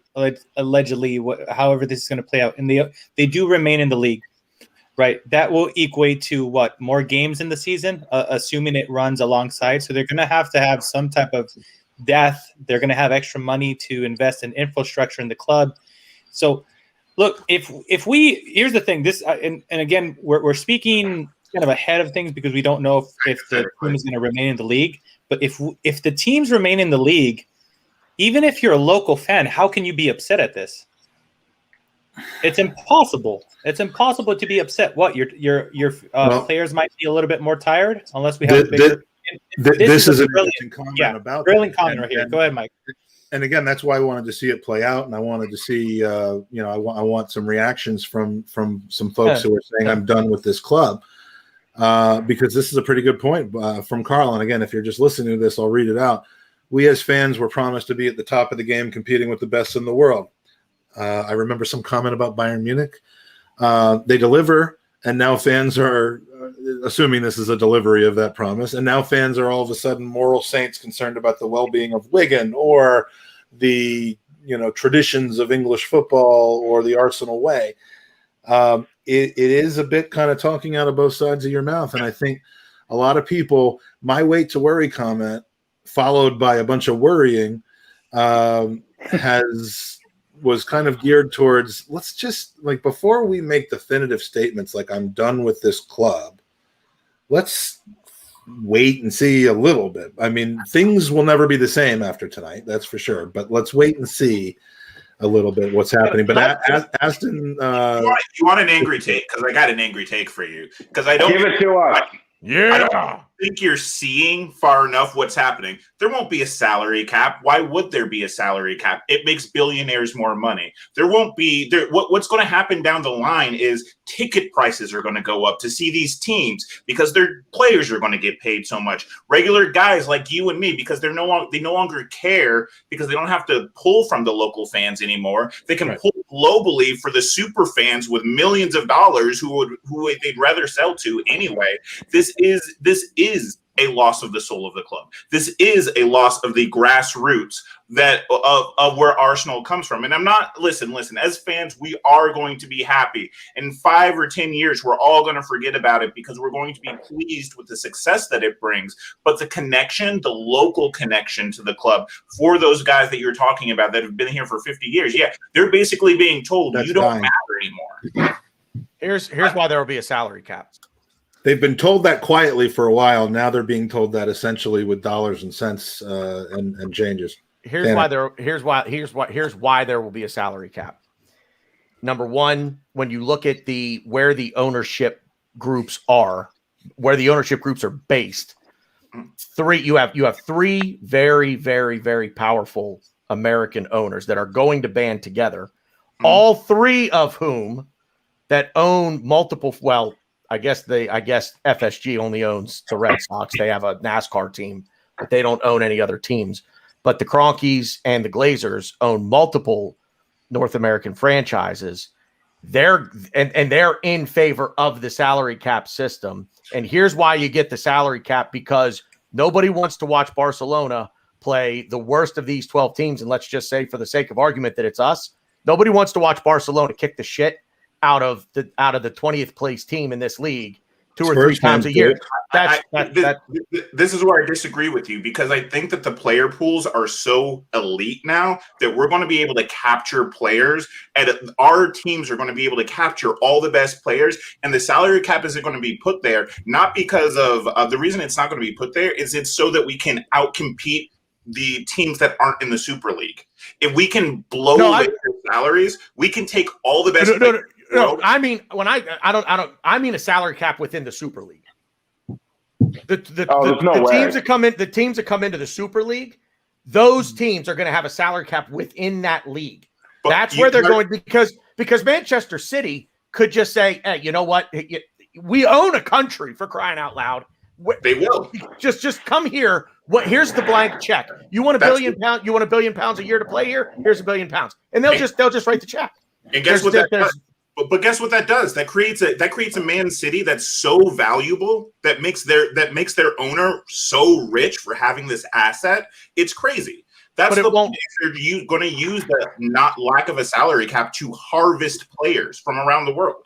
No, what I'm saying is, you can go around the world and get these players. It's going to be a matter of what are the teams going to be allowed to spend within the Super League to pay them, to keep the Super League itself competitive. This has nothing to do with the outside factors. Are you going to have a different contract from your Super League? Yes, because it's going to be a completely separate entity. Right now, there's a players' union that goes with the UEFA structure.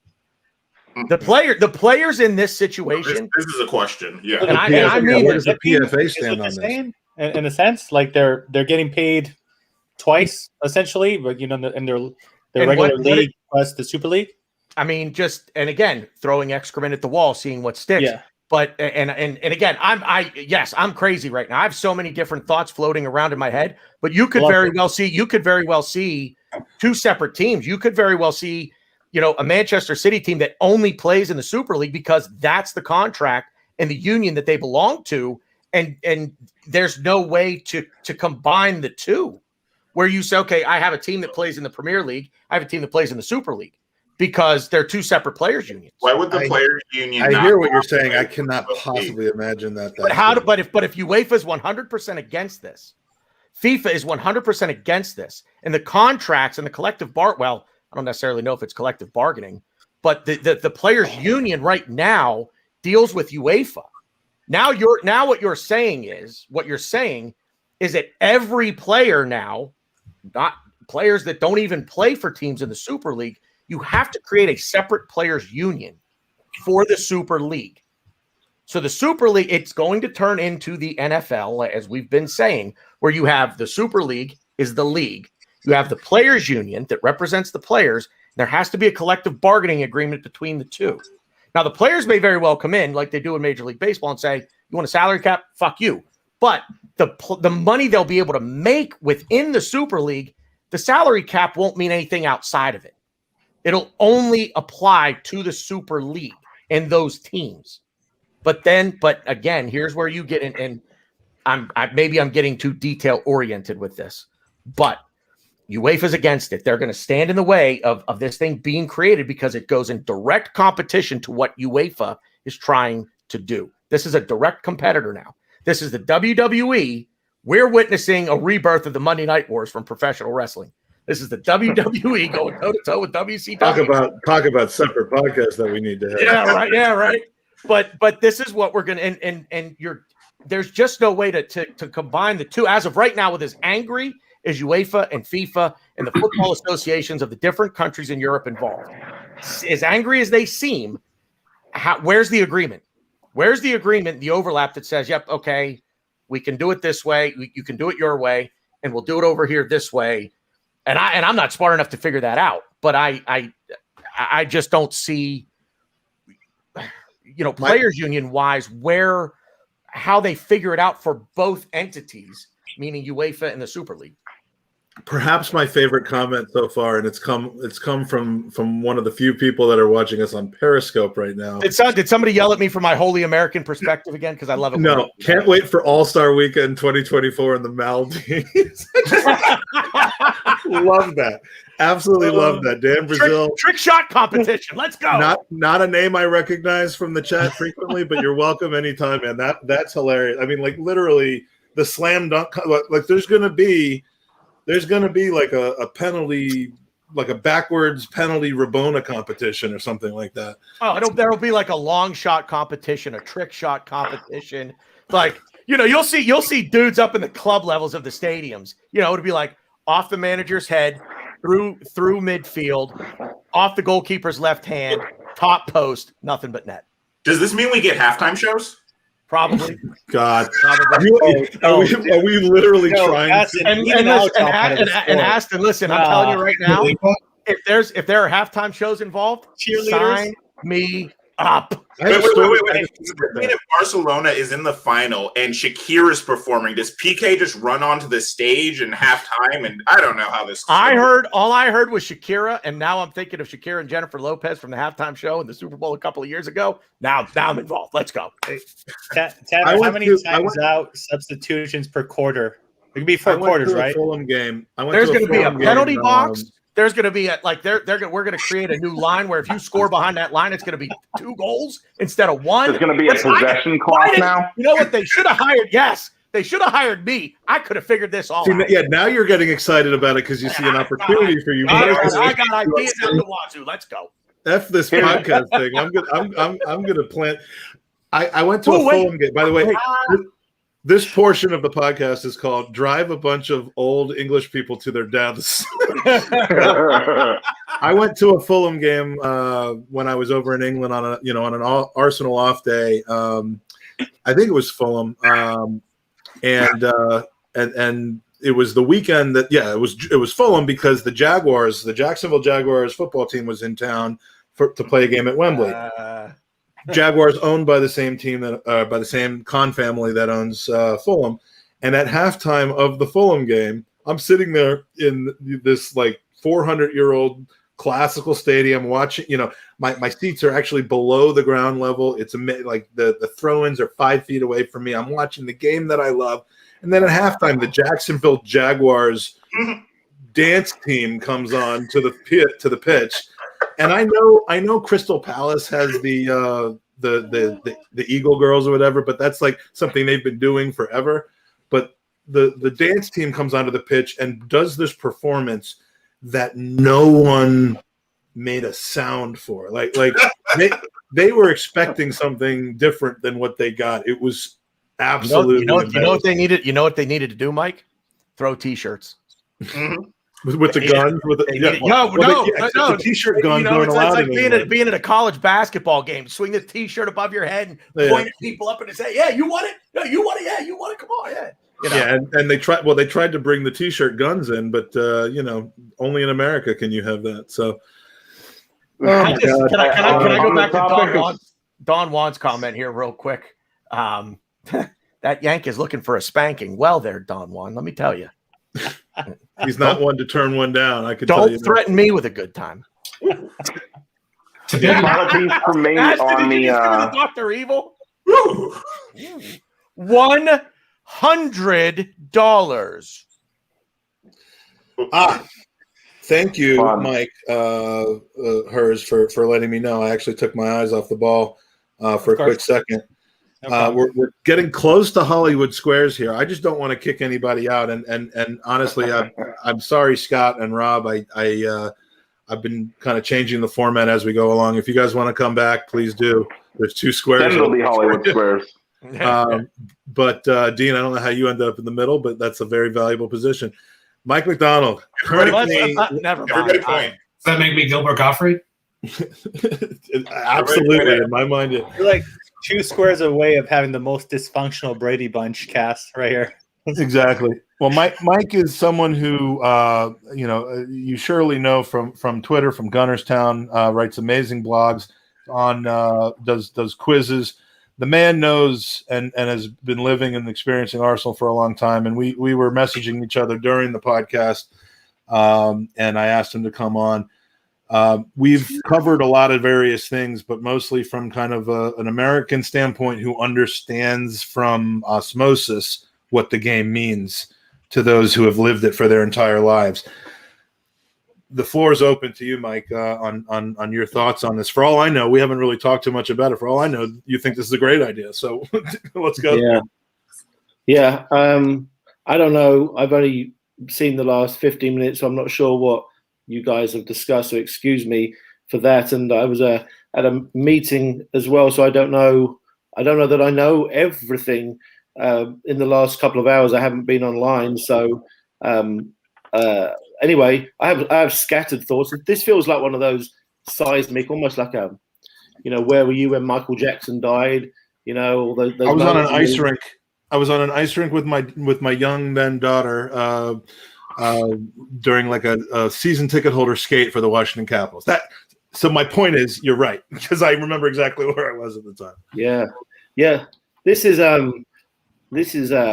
huge. I know this has been in the works, they say, for 10 or 15 years, but the level of secrecy that this happened, about 8 hours ago, we got a word that this was likely to happen, and then Arsenal released a message saying we're in, all in one day.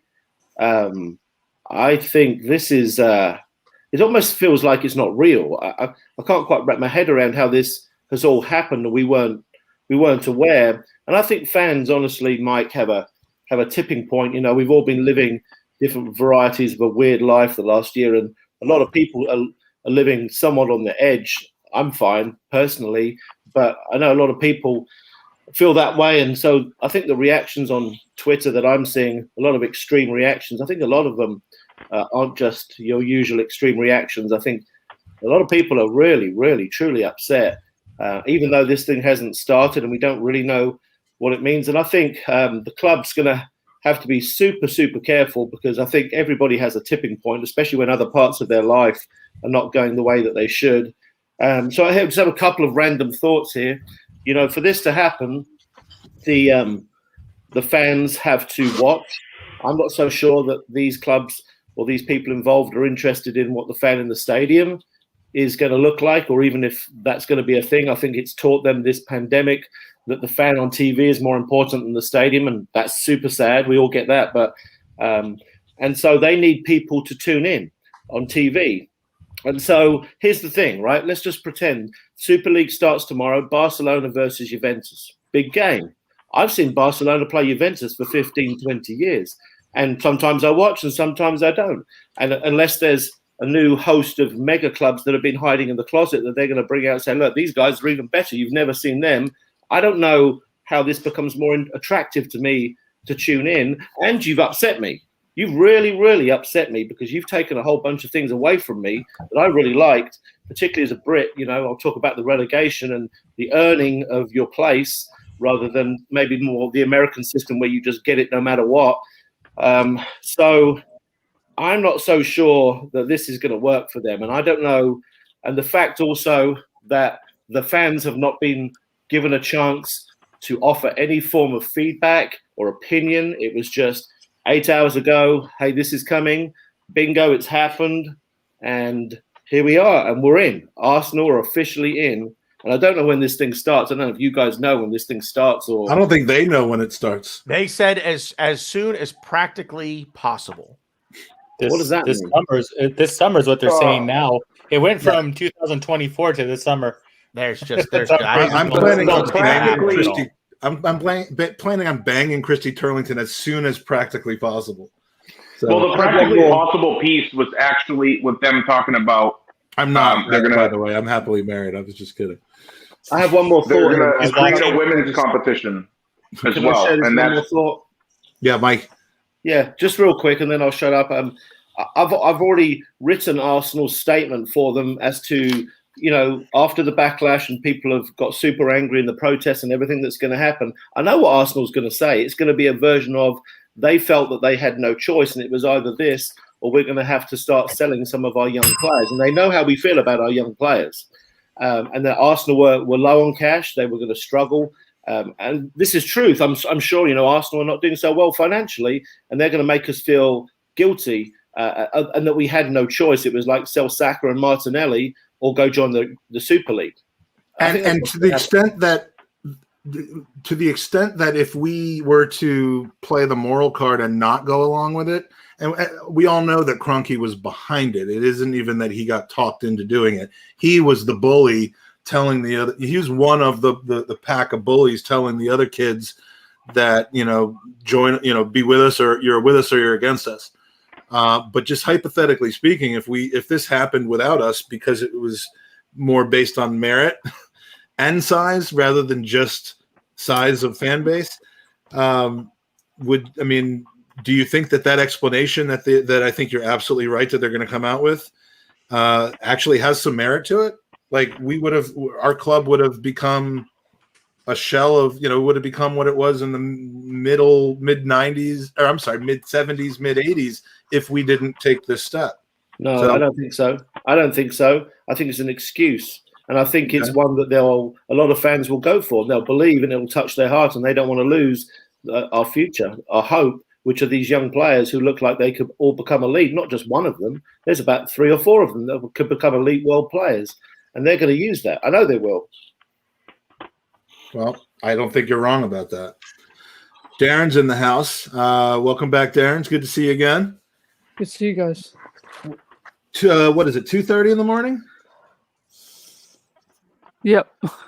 All right. Well, appreciate you staying up late with us. I have a feeling you were up anyway, but man, your thoughts on let me ask you this first, and just from a statistical get to know you type of standpoint, not from any kind of a judgmental standpoint or anything like that. Do you go to games? Have you been to games? Do you have access to go to games?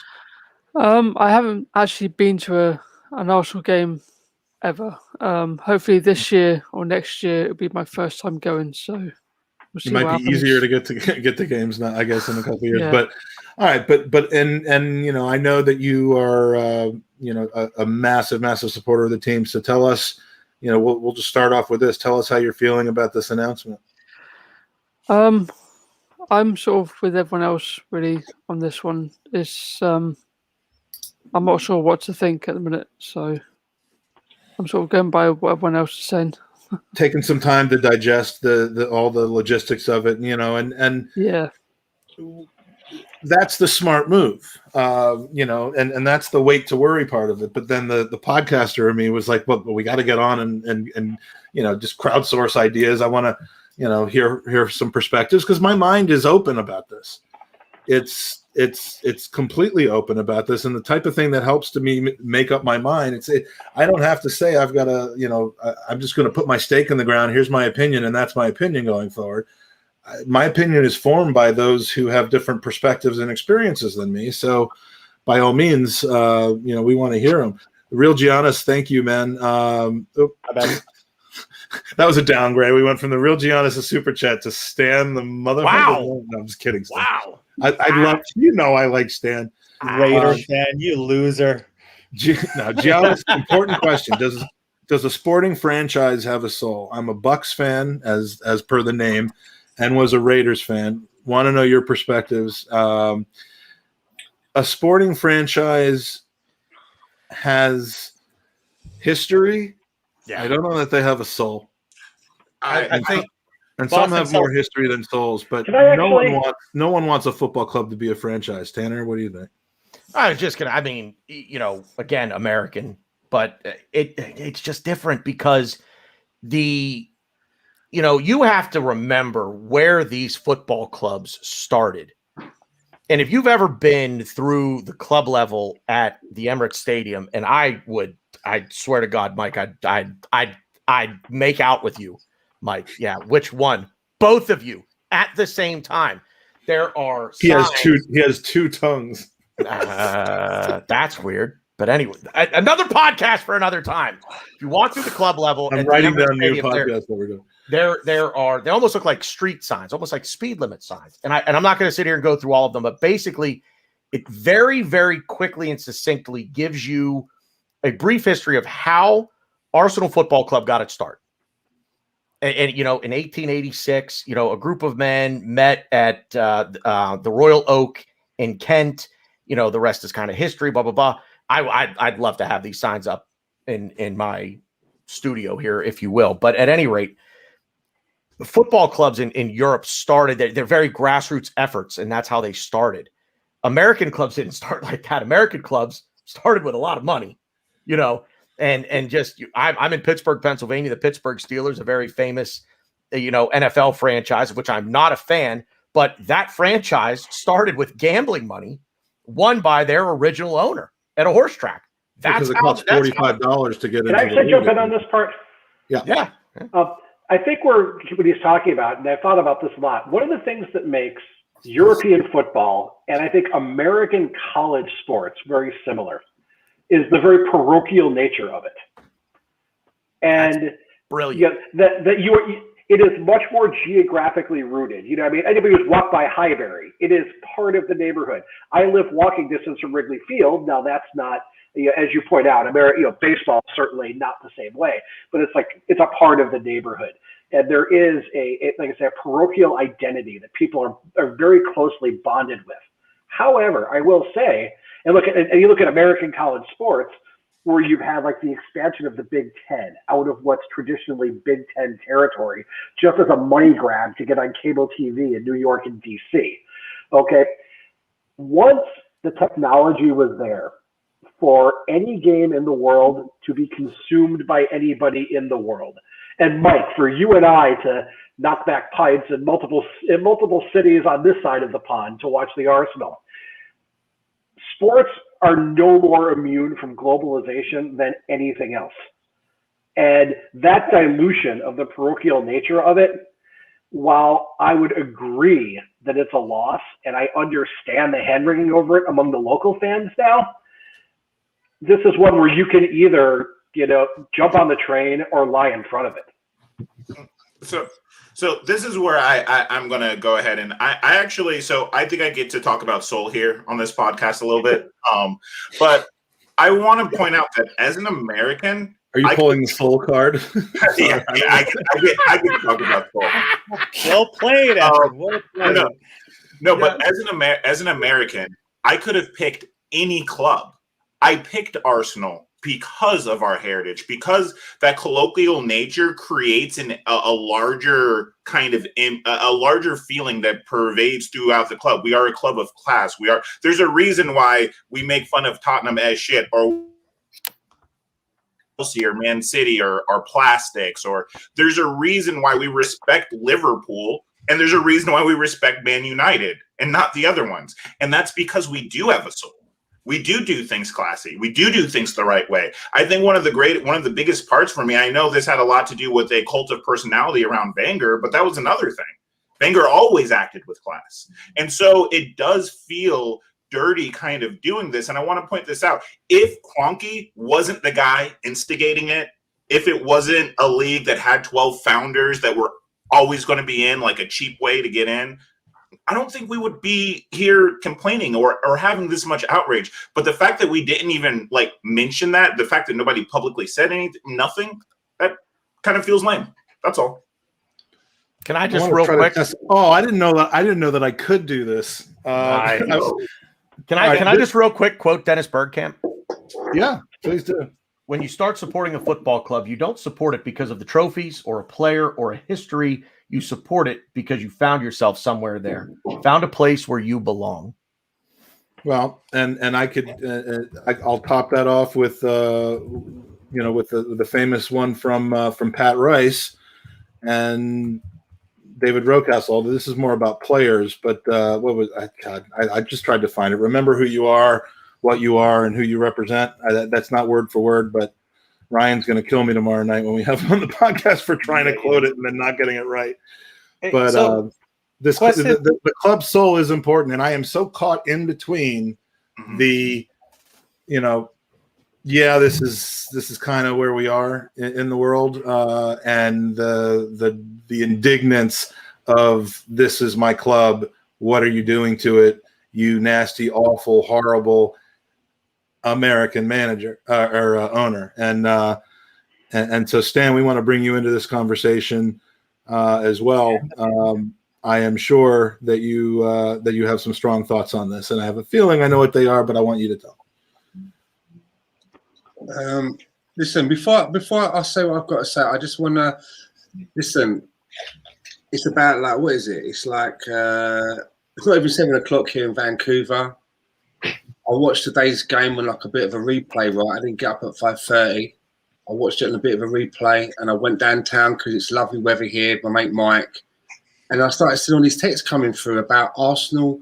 Before I say anything, can you just bring me up to date? Am I right in thinking that Arsenal are leaving the Premier League and going into another league with about 12 other teams, and they're no longer part of like the English FA, and they're in this cocoon of about 12 teams that whether you finish at the bottom, there's no relegation, there's no promotion. Have I got this right before I comment? Mike, you want to tackle that? Slightly. There will be teams in every league leaving the league, but it's undecided or unclear as of right now whether the leagues are going to take the stance that the teams are out. So as of right now, you could tackle it two ways, Stan. You could say Arsenal is leaving the Premier League and for a money grab, or you could think Arsenal, the league will allow Arsenal to stay here in its extra revenue to participate in a different tournament. So as of right now, Stan, we're still we're throwing out ideas and we're anticipating things that we might think pros or cons might be, but as of right now, nothing is official on that. Let me just real quick, Stan. Mike, I kind of want to word that a little differently, only because Arsenal are not looking to leave the Premier. Right. None of these teams are looking to leave their domestic leagues. This Super League is in direct competition to the Champions League. That's the league, or the UEFA European competition, club competitions. That's what this Super League is going up against. It does not want right now to I did that on purpose. Beautiful. Oh, hey, look at that handsome devil. I'm trying the Tom Canton. I'm trying the Tom Canton method here for a minute. I'm probably going to go back to the Hollywood. Yeah, go back to the way it was before, because but no, they do not want right now to, I guess we'll say, abolish or leave the domestic. I was just about to finish, and I just wanted to make it extra good. I'm sorry. But they Arsenal and the other 11 clubs they do not, as far as I understand it, want to leave their domestic leagues and their domestic competitions. The Super League is to compete, or I guess not really compete. Usurp exactly the Champions League. Nothing with the domestic leagues. This is like however, the football world. So they say. However, the domestic leagues are not having it. UEFA's not having it. FIFA's not having it. All these wonderful organizations that we all love and respect so much, there's a trickle down effect to this happening, and they're threatening. And this is for anyone in the chat who also might just be catching up on this. They're threatening to say, if you do this, your players and your teams are no longer welcome in any of our competitions, in the domestic leagues, in the European leagues, in the FIFA-run competitions like the World Cup, in the UEFA competitions like the Euros, and that's that. And we'll kick you out. To answer your question, and Mike, if that's the case, I would frame it like this: for someone, I mean, the reason that I started supporting Arsenal in the first place was because I was interested in the league. Back then, it was the first division. So, you're at school, you pick a team. I've got my story why I chose Arsenal. But I chose Arsenal to participate in the league. If you're telling me that there's going to be that the situation is going to be where Arsenal are no longer playing UK, British, Football Association football, then where's my interest? That could be the outcome, but that isn't the intent of the teams like Arsenal for that to be the case. That's the case. And Mike, I would, whether it's by punishment, at least not the initial intent. Aston. It's like I said it earlier. It's like if Arsenal decided they want to play cricket tomorrow, I ain't going to start following cricket because I hate cricket. So does that mean I've got to pick another team in the league? If I want to be invested in the league, right? Because it's the league, the sport. The UK football is what I got invested in, and I picked a team. And for various reasons, the team I chose was Arsenal. If Arsenal's not going to be in that league anymore, for the almost 45 years I've been supporting Arsenal, then that it's I don't get it. I'm not sure what I'm supposed to do if that's what's happening here. Well, support any team apart from Spurs, Stan. Anything but Spurs, you can support any. Because if that's the case, right, I've got to become a Newcastle supporter because I've got ancestors that played for. I'm from London. I've got to all of a sudden switch off and start supporting. I don't know. So you're disappointed Arsenal tied against your team today at the last minute, huh? You're Fulham till you die now. There's your London team. I don't want to. I'm not going to follow Arsenal to this other league if they're not playing in the Premier League, and I'm not going to follow them to this other league to play against 12 teams a season where there's no consequence. Do you know what I'm getting at? Well, my initial premise of all this is exactly what Matthew's saying. We don't know the intent. It's all speculation. Okay, that might be a comment about me saying that the intent of these leagues of these teams are not to leave their domestic leagues. I think that's I think it is their intent to not league because they want their cake and eat it too. I don't know that their intents match their expectations. They may know the chess moves and the way that they're going to go, and the fact that this ultimately results in them, are the stories away. Can I ask? Can I ask? Are the stories true that we've been kicked out of the Europa League? Absolutely not. That's not true. Not yet, anyway. No. Been suspended or something? No. That's absolutely not true. It's confirmed as not being true. Scott? Yeah. Can I have a?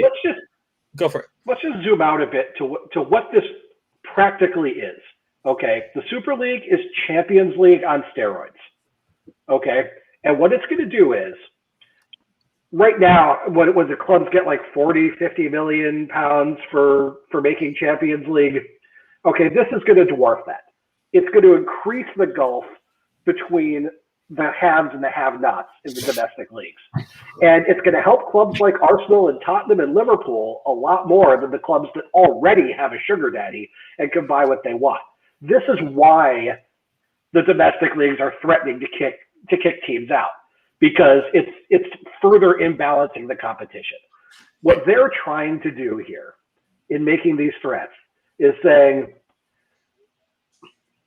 we're going to stick with this threat for longer. We're going to stand as firm as we can, and then what they're hoping for is that the Super League clubs are going to come back and say, okay, what kind of a check works this out? You're going to have to share some of this with us now if we're going to let you play. That's how it ultimately gets worked out. If this is this kind of a cash cow, otherwise it's more or less formalizing the fact that you have 6 clubs playing a different game from everybody else. And that's just not good for those leagues. So I think that they have to stick with this threat and make it seem pretty sincere. I mean, they are playing a game of chicken. I don't think it would be a good outcome if Arsenal were not in the Premier League anymore. I don't think that would be a good outcome for Manchester United. I don't think that would be a good outcome for Liverpool. But it's a game of chicken, but it's not one that could possibly have a happy ending for everybody, because the lines have already been drawn, the threats have already been made. The 9th place club and the 7th place club that are considering themselves elite compared to the third and fourth and sixth place clubs right now have already basically said we don't care about competition anymore. We're just going to go based on off of our brand. Well, and I don't know that you can. We don't care about earning it anymore. We just want to have that guaranteed. Yeah, and look, I totally get how that would offend the rest of the league. And look, I mean, I can remember talk about Super League a couple of years ago, and we all have to be honest about this. A lot of us were wringing our hands because Arsenal was on a downward trend, and we were worried we'd be left out of it. And a lot of the people that were concerned about that 2 years ago are now concerned that we're in it. I will say, interestingly enough, as kind of ultimately unsuccessful as We Care DU ended up being in doing anything other than getting Andy and I an interview with Josh Kroenke in Denver 2 years ago. So thank you very much for that. Ultimately, one of their biggest, in the manifesto that was put out, one of the biggest things that wasn't spend money and buy players and that sort of thing, and it really was only partially about that, was about the European Super League and the rumors of it, and saying, tell us right now that you're not going to be a part of that. And it's interesting now to kind of bring that full circle. Mike, I want to bring you back in, and then anyone else just chime in. Dean, if you have something to say, put it in the private chat. I will try to be better about reading it. But look, Mike actually wanted to chime in. But if bringing that full circle to the self-described power brokers that formed We Care DU, and we know that was a dysfunctional group of functional people. So I'm not slagging off any of the members of that, but clearly from what we heard from the inside, that group had its own issues. But the point of saying, tell us right now you're not going to be a part of that. Not tell us you're going to make it go away, but tell us you won't be a part of that, says that there really are Arsenal supporters of very significant interest and history and that sort of thing that would have preferred that we not be a part of this, and yet let it happen, come what may. And Mike, I mean, can you reconcile how that, to knowing that would have probably resulted in us having players poached and revenues drop and all of that? I mean, would people have been okay with that? Would you have been okay with that? Was that directed at Mike or no? Mike, no, I'm sorry, Mike McDonald, who's on mute. Mike, you got to unmute yourself. Sorry. There you go. I apologize. Sorry, I thought that was directed at Mike Hers there. I had a separate thought, so I'll let Mike Hers answer that one, and then I've got a separate question for everybody else because I no offense, buddy, but Mikey, but I specifically wanted your reaction to that, actually, if you don't mind, okay. and then you can do your thought as well. But I mean, do you remember what the question is? Because I don't. No, just circle back to a brief version. I'm sorry. I don't even remember what I already asked. Pretty much a group of people very, very intent on driving change in the club and the ownership, the We Care DU group, and many people who kind of agreed with their concept, had it very important in their manifesto that we do not join the European Super League.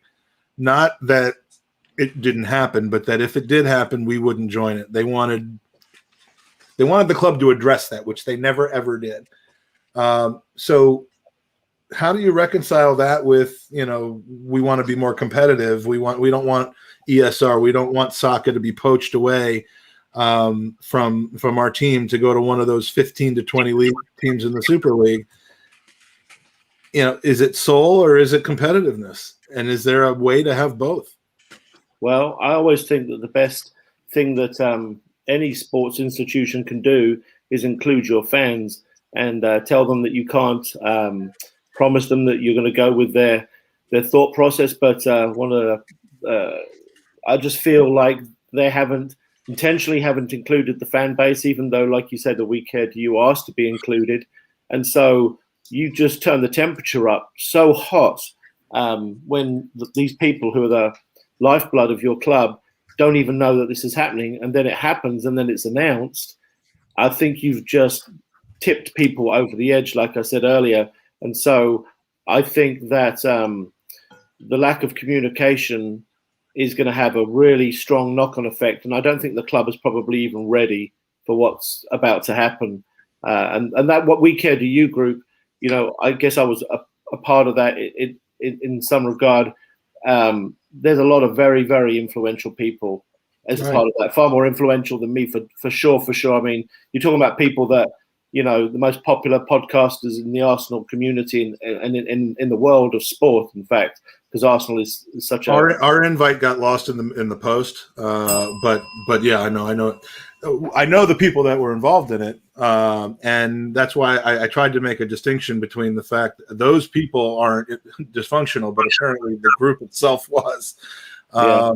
In deciding how it wanted to approach things and philosophically, but was there not a desire to basically have the club wash their hands of this Super League concept once and for all? Oh yeah, there was for sure, but they haven't communicated that, and they haven't included the We Care Do You folk, haven't included anybody. So they're about to get a really big backlash, I would imagine, and that group maybe had a harder time getting along because there were so many big dogs in that group, and it's hard to get everybody to agree on any one thing. But I did have a quick question for you guys. I don't know if this has been discussed already, but the whole premise of the threat that they've made to any player that plays in the European Super League cannot now play for their country or in the World Cup. And to me, that itself could be a deal breaker because, most footballers, they may not say it on camera, but their pinnacle of their career is A, playing for their country, B, playing in the World Cup, and then maybe the third one is their club. They don't say that because the club pays them their wages. But so if you're taking away the opportunity for them to play for their country and play in the World Cup, then those players have got a massive decision. And a lot of them will say they're not going to play in the Super League because that's the pinnacle of their career. So has that been discussed or... It has a little bit, but I'm about to put up the statement that UEFA has made in conjunction with the member domestic leagues here, and we'll see how screen sharing works when we have 9 people on the podcast. But basically, what the statement says, that's not going to be big enough to see. Hold on, just a second. Boy, oh boy, the jokes I could make. Yeah, but maybe as well. Does it start with "That's what she said"? Well, it has to do with my prompt. The beginning and the end. Yes. UEFA, the English FA, and the Premier League, the Royal Spanish Football Federation and La Liga, and the Italian Football Federation and Serie A have learned that a few English, Spanish, and Italian clubs may be planning to announce their creation of a so-called Super League, a closed Super League. If this were to happen, we wish to reiterate that we, UEFA, the FA, Spain, La Liga, the Premier League, Serie A, FIFA, and all of our member associations. That means CONCACAF, that means the AFL, that means AFCON, will remain united in our efforts to stop this cynical project, a project that is founded on the self-interest of a few clubs at a time where society needs solidarity more than ever. We consider all measures available to us at all levels, both judicial and sporting, in order to prevent this happening. As previously announced by FIFA and the 6 confederations, the clubs concerned will be banned from playing in any other competition at domestic, European, or world level, and their players could be denied the opportunity to represent their national teams. We thank France and Germany for refusing to sign up for this. We call on all lovers of football, supporters, and politicians to join us. This persistent self-interest of a few has been going on for far too long. Enough is enough. This was a statement that was put out this morning, knowing that the statement from the Super League would come out that evening. That's as strong of a statement as you can possibly make. That's basically saying, if you dare step up to the plate and try to swing against us, we're going to throw at your head. And the Super League basically came out with a statement saying, here's what we're doing. We're doing it to help everybody, and we're not leaving our domestic league. So the battle lines have been drawn. how would that even affect, for example, transfers? What you can only transfer between teams within that pool of teams in that league, because That's a potential thing. you're not in the other league anymore, so you're not like a different faction, right? Like a faction. Homegrown quotas, revenue sharing. This is like the attitude area. This is like WWF versus WCW. Boy, is there an echo in here or what? Yeah. Yeah, it's a wonder. Are you guys like? You guys should do a podcast together. AEW. Yeah, you should do a podcast together, because that was discussed. And you and I earlier. ought to do this together sometime. Yeah, because I mean, Yeah, we're really. like, we're here, man. Same wavelength. Dean actually wanted to cover something regarding contracts and structure that Aston brought up earlier. Dean, go ahead, dude. Perfect. Yeah. Right before you do, Dean, though, we just want to say goodbye to Darren. Darren's mentioned that he's got to run. As always, it's great to have you on, buddy. We appreciate your perspective and your participation. And my God, get to bed. Yeah, good to see you, Darren. Thanks for being here, man. Thank you, guys. I will be back on again some point. You're always welcome. Take care, buddy. All right. Sorry, Dean. You've been patient for a long, long time, my friend. No, but yeah, Austin brought up earlier about contracts going and salary cap and things like that. Maybe I'm a little still naive to this, but I mean, when isn't it up to the other clubs to sell to these teams? So I mean, if they're still banded together, who's to say Leicester is not going to buy anybody from these teams? And we could have all the money in the world, but they're not going to sell their players. If TV revenues, Dean, if TV revenues have been cut by 70% because of the perceived interest of the world in that Premier League or in league in Serie A, it's going to be harder and harder and harder to turn down an inflated £100 million transfer fee for Jack Grealish, or maybe even a £200 million transfer fee for Jack Grealish, because that could set your club up for another 2 years in that league. Exactly, but I mean, it's kind of what happens now with the English tax and things like that, anyway, right? But on steroids in this situation, right? But I mean, so again, the teams don't have to sell to these other teams. I mean, but the economics of it is going to probably make them have to. So again, are we, Arsenal being the bad guys in this because we were willing to join this and get the check? Because, if you're just going to say, okay, we're not going to sell you players for 2, 5, whatever years, and now, like you said, TV revenue, all that other sponsorship money goes out the way, and now you're saying, okay, we need money.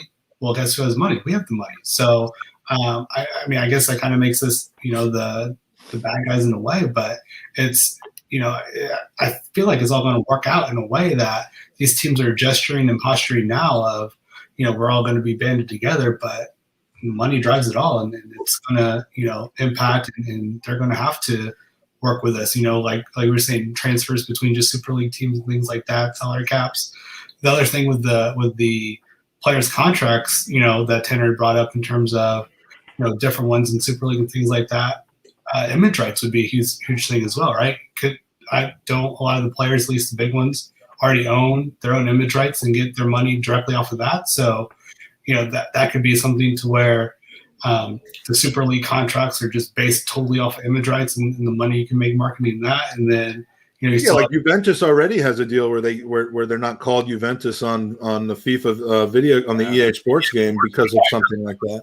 It's going to be more and more. I always thought it was a little bit dubious when we went from the European Cup to a Champions League, which was basically a league of people that weren't even champions. How many times in the last 10 years has the actual champion of a country won a Champions League? It's kind of like, and why did we leave the European Cup and the UEFA Cup? Just leave it as it was. The Champions League. Now we've got this new thing coming on. I'm a little bit confused. I don't know what's going on here. I'm really confused of what's going on here, of what this is all about. It's the almighty dollar, Stan. Because I have a. Sorry, Stan. Go ahead. I'm just saying, if this is something extra to the European competition, I'm trying to get my head around it. But if Arsenal were going to break away from the Premier League, that's not what it's all about for me. I chose my team to be a part of that competition. You know, if my team gets relegated, I will still follow them down and so forth, right? And the promotions, the highs and the lows. But if they're going to break away from the Premier League, and that's something that I've not had confirmed yet, where does that leave me? Well, I've got to choose another team. I mean, it's like I'm from the UK and I've moved over to here to North America, and I'm trying to get into like American football, you know. And basically, the team that I'm going with is because I like the colour of their kit. Because I don't live in North America, I'm not from here, but I'm trying to get into it. Do you know what I mean? So I'm choosing a team based on the colour of their kit. But I support Arsenal because that's, you know, that's from when I was a kid. So if they're going to leave the Premier League, what the fuck am I supposed to do? Well, what, just a lot of people feel that way, and again, I don't know that they're leaving. I think they might be kicked out. Newcastle, right? Because of family. Or if I'm going to choose my location, I flip a coin, and it's between Millwall and Crystal Palace. I could see you with Millwall, honestly. I'm not going to be invested. I'm not going to be. Do you know what I mean? I've got 45 years in Arsenal playing in the English league. So let me ask you and Mike a question. I'm absolutely amazed about that, Dan, that you wouldn't support Arsenal. I'm amazed about that, to be honest. I think there's a lot of confusion about that right now. So, Mike McDonald and Stan, were you in the UK in 1992 when the Premier League kind of usurped the first division? Were you there then? Yeah. Okay. How did you feel about it at the time? Were you up in arms about it? This is different, so I'm not making the same thing work there, but I mean, did you have a similar reaction that this is killing the game? Why can't we just leave it the same way? The difference is okay. Sorry, go on. Yeah. So for me, I was okay with it. I was, of course, younger. I was 18 at the time, and I was cool with it for the most part. But the changes in this league are. It's not even comparable, is it? I mean, just from a fan's perspective, I don't live there anymore. I don't have the opportunity to go to games, but telling me that there's a possibility my team might not play in the domestic league now or later, and I can't go. How am I supposed to travel? How can I afford to travel? How am I going to? How's an English person going to justify in their mind that the idea of relegation has vanished and we're becoming Americanized, and a lot of English people, be it right or wrong, just rise up against that because they consider that an American idea, and so they despise that. And that's a little unfair, but they do.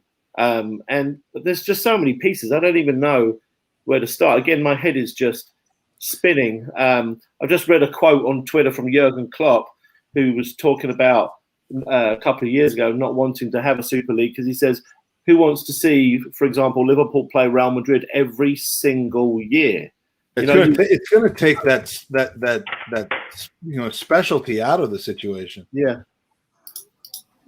and that does that does say something. As much as people think that supporters are going to want to watch the best teams play against each other, that's kind of what the knockout stages of the Champions League is for. I mean, it's not broken from a competitive standpoint or from a give the fans what they want standpoint. It's broken because 12 teams want more money and they don't want to have to earn it. Go ahead. Go ahead, Mac. I know you've been trying to get it. Yeah, that's because I want to respond to Darren. I want to point out exactly what Mike's saying and what our fans that are more, I guess, have a closer connection in the club maybe. But let's point out what's happening. This isn't this is for the spirit of the game to increase the competition level. We're not making anything better. We are literally just taking the fact that we have a position of power and we are exploiting that power over the other teams to make sure that we continue to have power without having to earn it. We're not earning it by sporting merit. We're not earning it by commercial. Like we didn't launch some revolutionary campaign that globalized football. No, the Premier League did that, and now we're stealing their money, and that's why we're the bad guys. We're the bad guys because we are going to play ransom with all their players. You're not going to see. We are going to steal all their youth talent. We are going to steal all their fans, and that's why. Listen, it sucks because we have to be part of the ride. Because the reality is they don't need more money. Last time I checked, football wasn't in some sort of like. I get it. We did just come out of COVID, but last time I checked, you don't need to make more money off of football. Fans are happy with football. We're happy. If the point of football is the point of football to make money, or is the point of football for the sport? And that's the argument we're having right now. Yeah. Okay, but I want to counter that a little bit. If you're Arsenal, okay, and you're a self-sustaining club, which means we're a big club. We have the kind of revenues that allow us to be a buyer, not a seller. Mm-hmm. But we have been struggling keeping up with the teams that have sugar daddies. Mm-hmm. So if you're Arsenal, you're saying we have two choices here. We can take an opportunity to elevate the money available to us. We can compete with those teams, or we can resign ourselves to being West Ham or Everton. Or we could play better and win more money that way. Yeah, I mean, but again, as I'm saying, we do Arsenal and Tottenham and even Liverpool do not have the same resources to spend with Chelsea and the Manchesters. We agree. There's an inequality gap, so we shouldn't fight the inequality gap by making it worse for everybody else but better for us. Well, I think it's saying it's choosing which side of the inequality gap we want to be on. Agreed. And we're making the right choice. Let's be real. None of us are saying, I don't think many of us are saying we shouldn't take this option for the financial implications. If we're going to be on the one side of the fence, we should be on the winning side. But it doesn't mean that it's a good thing. Let's be honest about what it is. It's fundamentally evil. Well, I'm not going to go so far as evil, but as I outlined maybe before you were on earlier, I don't like it for the sport because it does make the Super League, the new version of the Champions League on steroids, more about elitism than merit. And from a practical standpoint, it does reduce the number of meaningful domestic matches because you no longer have as much competition for those European spots that are very precious. So it does make it so that you just have more insignificant domestic matches. So from the standpoint of the sport, I don't like this. But yes, I think we agree, Aston, that if it's going to happen, we'd still rather be on this side of the moat than the other side. Peter Renner says, if we get kicked out of the Premier League, there's nothing to stop the Cronkies from moving Arsenal from London to LA to play in the Cronkies' new stadium, don't you think? No. Does anybody in the panel, and I'll go around to everybody, does anybody think there is actually a legitimate possibility of anything like that occurring? Mike? Okay. You do? Yeah, hers, do you? I do not know. Absolutely Tanner? not. No. Mikey McDonald? No, I wouldn't be. Well, no, I'm going to say no. Please. James? The only thing I will say on it is Stan Kroenke is from Missouri. He bought the St. Louis Rams and moved his hometown team to Los Angeles for money. Yeah. So I will put nothing past a man who will buy his hometown team and move them to another city. I don't think it could happen, but he's done it. So, yeah, I mean, you think he's hated in London? You should go to St. Louis sometimes. And St. Louis is 2 hours away from where my daughter goes to university, and so we fly in through there. Been to restaurants, and I always ask. My family hates it, but I'm always asking what they think of Stan Kroenke, and you get the same answer over and over again. But any possibility? I just want to go around the horn and Aston, any possibility that you think this could happen? Listen, when you ask these questions, we need to make sure that we're asking in time frames. Tomorrow, no, but in 10 years, 15 years, 20 years, yeah. That's what these kind of moves allow in the future. When it becomes more global and he can say, hey, maybe I'm moving it here for money reasons. Because, again, we are already not – he's the one in charge, not the fan. So and the more these clubs become franchises, the more the American sports model takes over. I mean, clubs moving – my God, I mean, Wimbledon to Milton Keynes may be the last time it happened. I mean, it's the last significant time that it's happened. And, that was 20, 30 years ago, roughly. And but in the American game, it happens all the time. And this is what the Super League is kind of becoming, is a football version of the American game. Scott, any chance he moves the team? Okay, I think back to a few years ago when the Chicago Cubs owners were posturing that they might move the team out of the city into the suburbs. And absolutely nobody took that threat seriously because the Cubs brand is tied to that team being located at Clark and Addison. Yeah. I think that, as I was talking about earlier, the parochial nature of this game, so much of Arsenal's brand is tied with the fact that they're a North London club, and much more so than the St. Louis Rams. And by the way, and let me point out, by the way, the St. Louis Rams. St. Louis Rams were originally before that. They were the St. Louis Rams were originally, I think, or at some point in San Diego. No, the Los Angeles Rams are the original Los Angeles football they're team. Cleveland. What? Weren't they in Cleveland? The Rams? Yeah, Cleveland Rams. Shut up. Cleveland Rams. Look it up. Shut up. And the other angle I'll go with here is that if push came to shove and we actually had to choose between sticking with Super League, if it meant being kicked out of the Premier League, I think these Super League clubs would actually relent. At very least, it's going to come down to a financial deal. I don't think I don't know that any of these clubs would make that decision to actually leave their domestic leagues. Tanner, I believe the phrase is "suck it."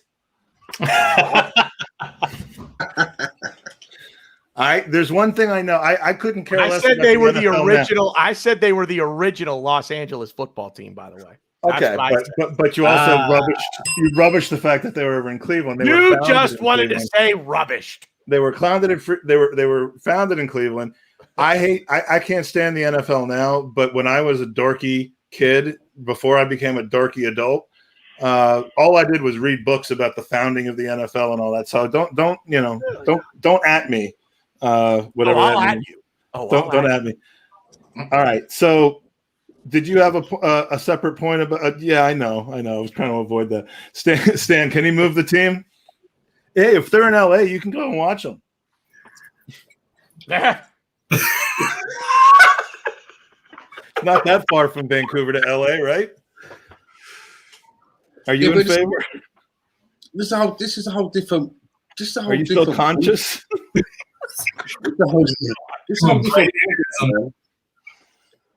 This is not what this is about. This is like changing the game. It's not like changing location. This is like, we're not talking about moving to another stadium.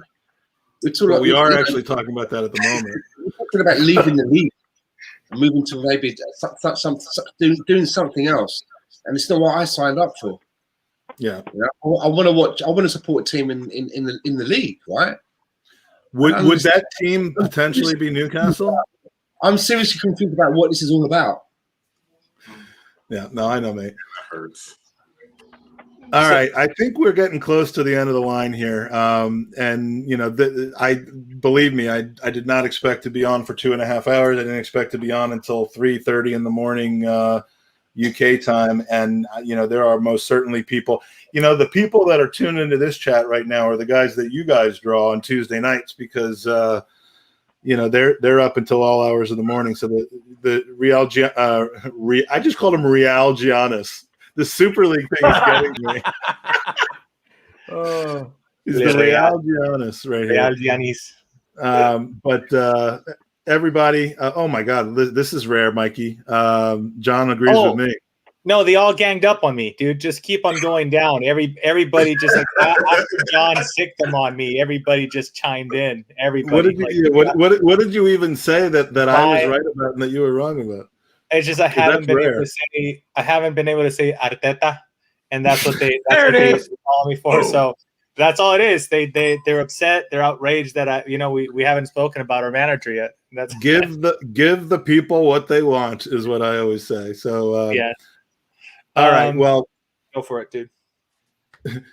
We got people just waking up, so I'll take back what I just said. We're going to go for another 2 hours because we are really trying to cultivate. Now you really are venturing into our territory, aren't you? Exactly. Yeah, exactly. I mean, Rohan got to come up with a new gimmick now because we're there. We're in our purple patch now. The purple patch, yeah, the purple. Oh God, I love that. This show has been in a purple patch for the last 2.5 hours, so I think I'd rather we're going to pull a Jordan and just kind of leave at the top, and the top being getting about 1% of the viewers of a lot of the other pods, but hey, we're good. So anyway, there's so much more that's going to be determined. We'll be back in less than 24 hours, less than 20 hours, as a matter of fact, tomorrow night at 9:30 UK, 4:30 Eastern time to presumably talk about the Arsenal Fulham game. But I'm sure that there'll be some discussion on the Super League. We're going to have on probably John, 305 Cast on Twitter, Miami John, as well as Ryan Rocastle, who's become a good friend of the podcast, and we'd certainly appreciate his opinion on both the game yesterday and the Super League. So thank you to my running mate, Mikey Hers. Thank you to Tanner. It's always good to have you and your upside-down microphone on. Aston, a pleasure. I think you really brought a lot to the conversation. I'm not saying other people didn't, but your perspective has been a little bit, you've kind of done the point counterpoint a lot tonight. Right. And it's nice to not have a show with 8 people be an echo chamber. So, so much to learn about how this is going to come out over the next couple days, weeks. The news cycle is just really kind of sped up a little bit when it comes to world football. Dean, Mike McDonald, Scott, and Stan the Man, who may or may not be a Newcastle fan by this time next week. Tomorrow. Or Millwall. You can be Millwall when you're angry and you just go out and beat somebody. Yeah. And get away with it because you can wear that hat that my friend Joey Murphy bought when we went to Millwall that says nobody likes us. And that'll be that. But until next time, thanks, chat. Thank you, everyone in the pod. And as always, good evening. As always, come on, you Gooners.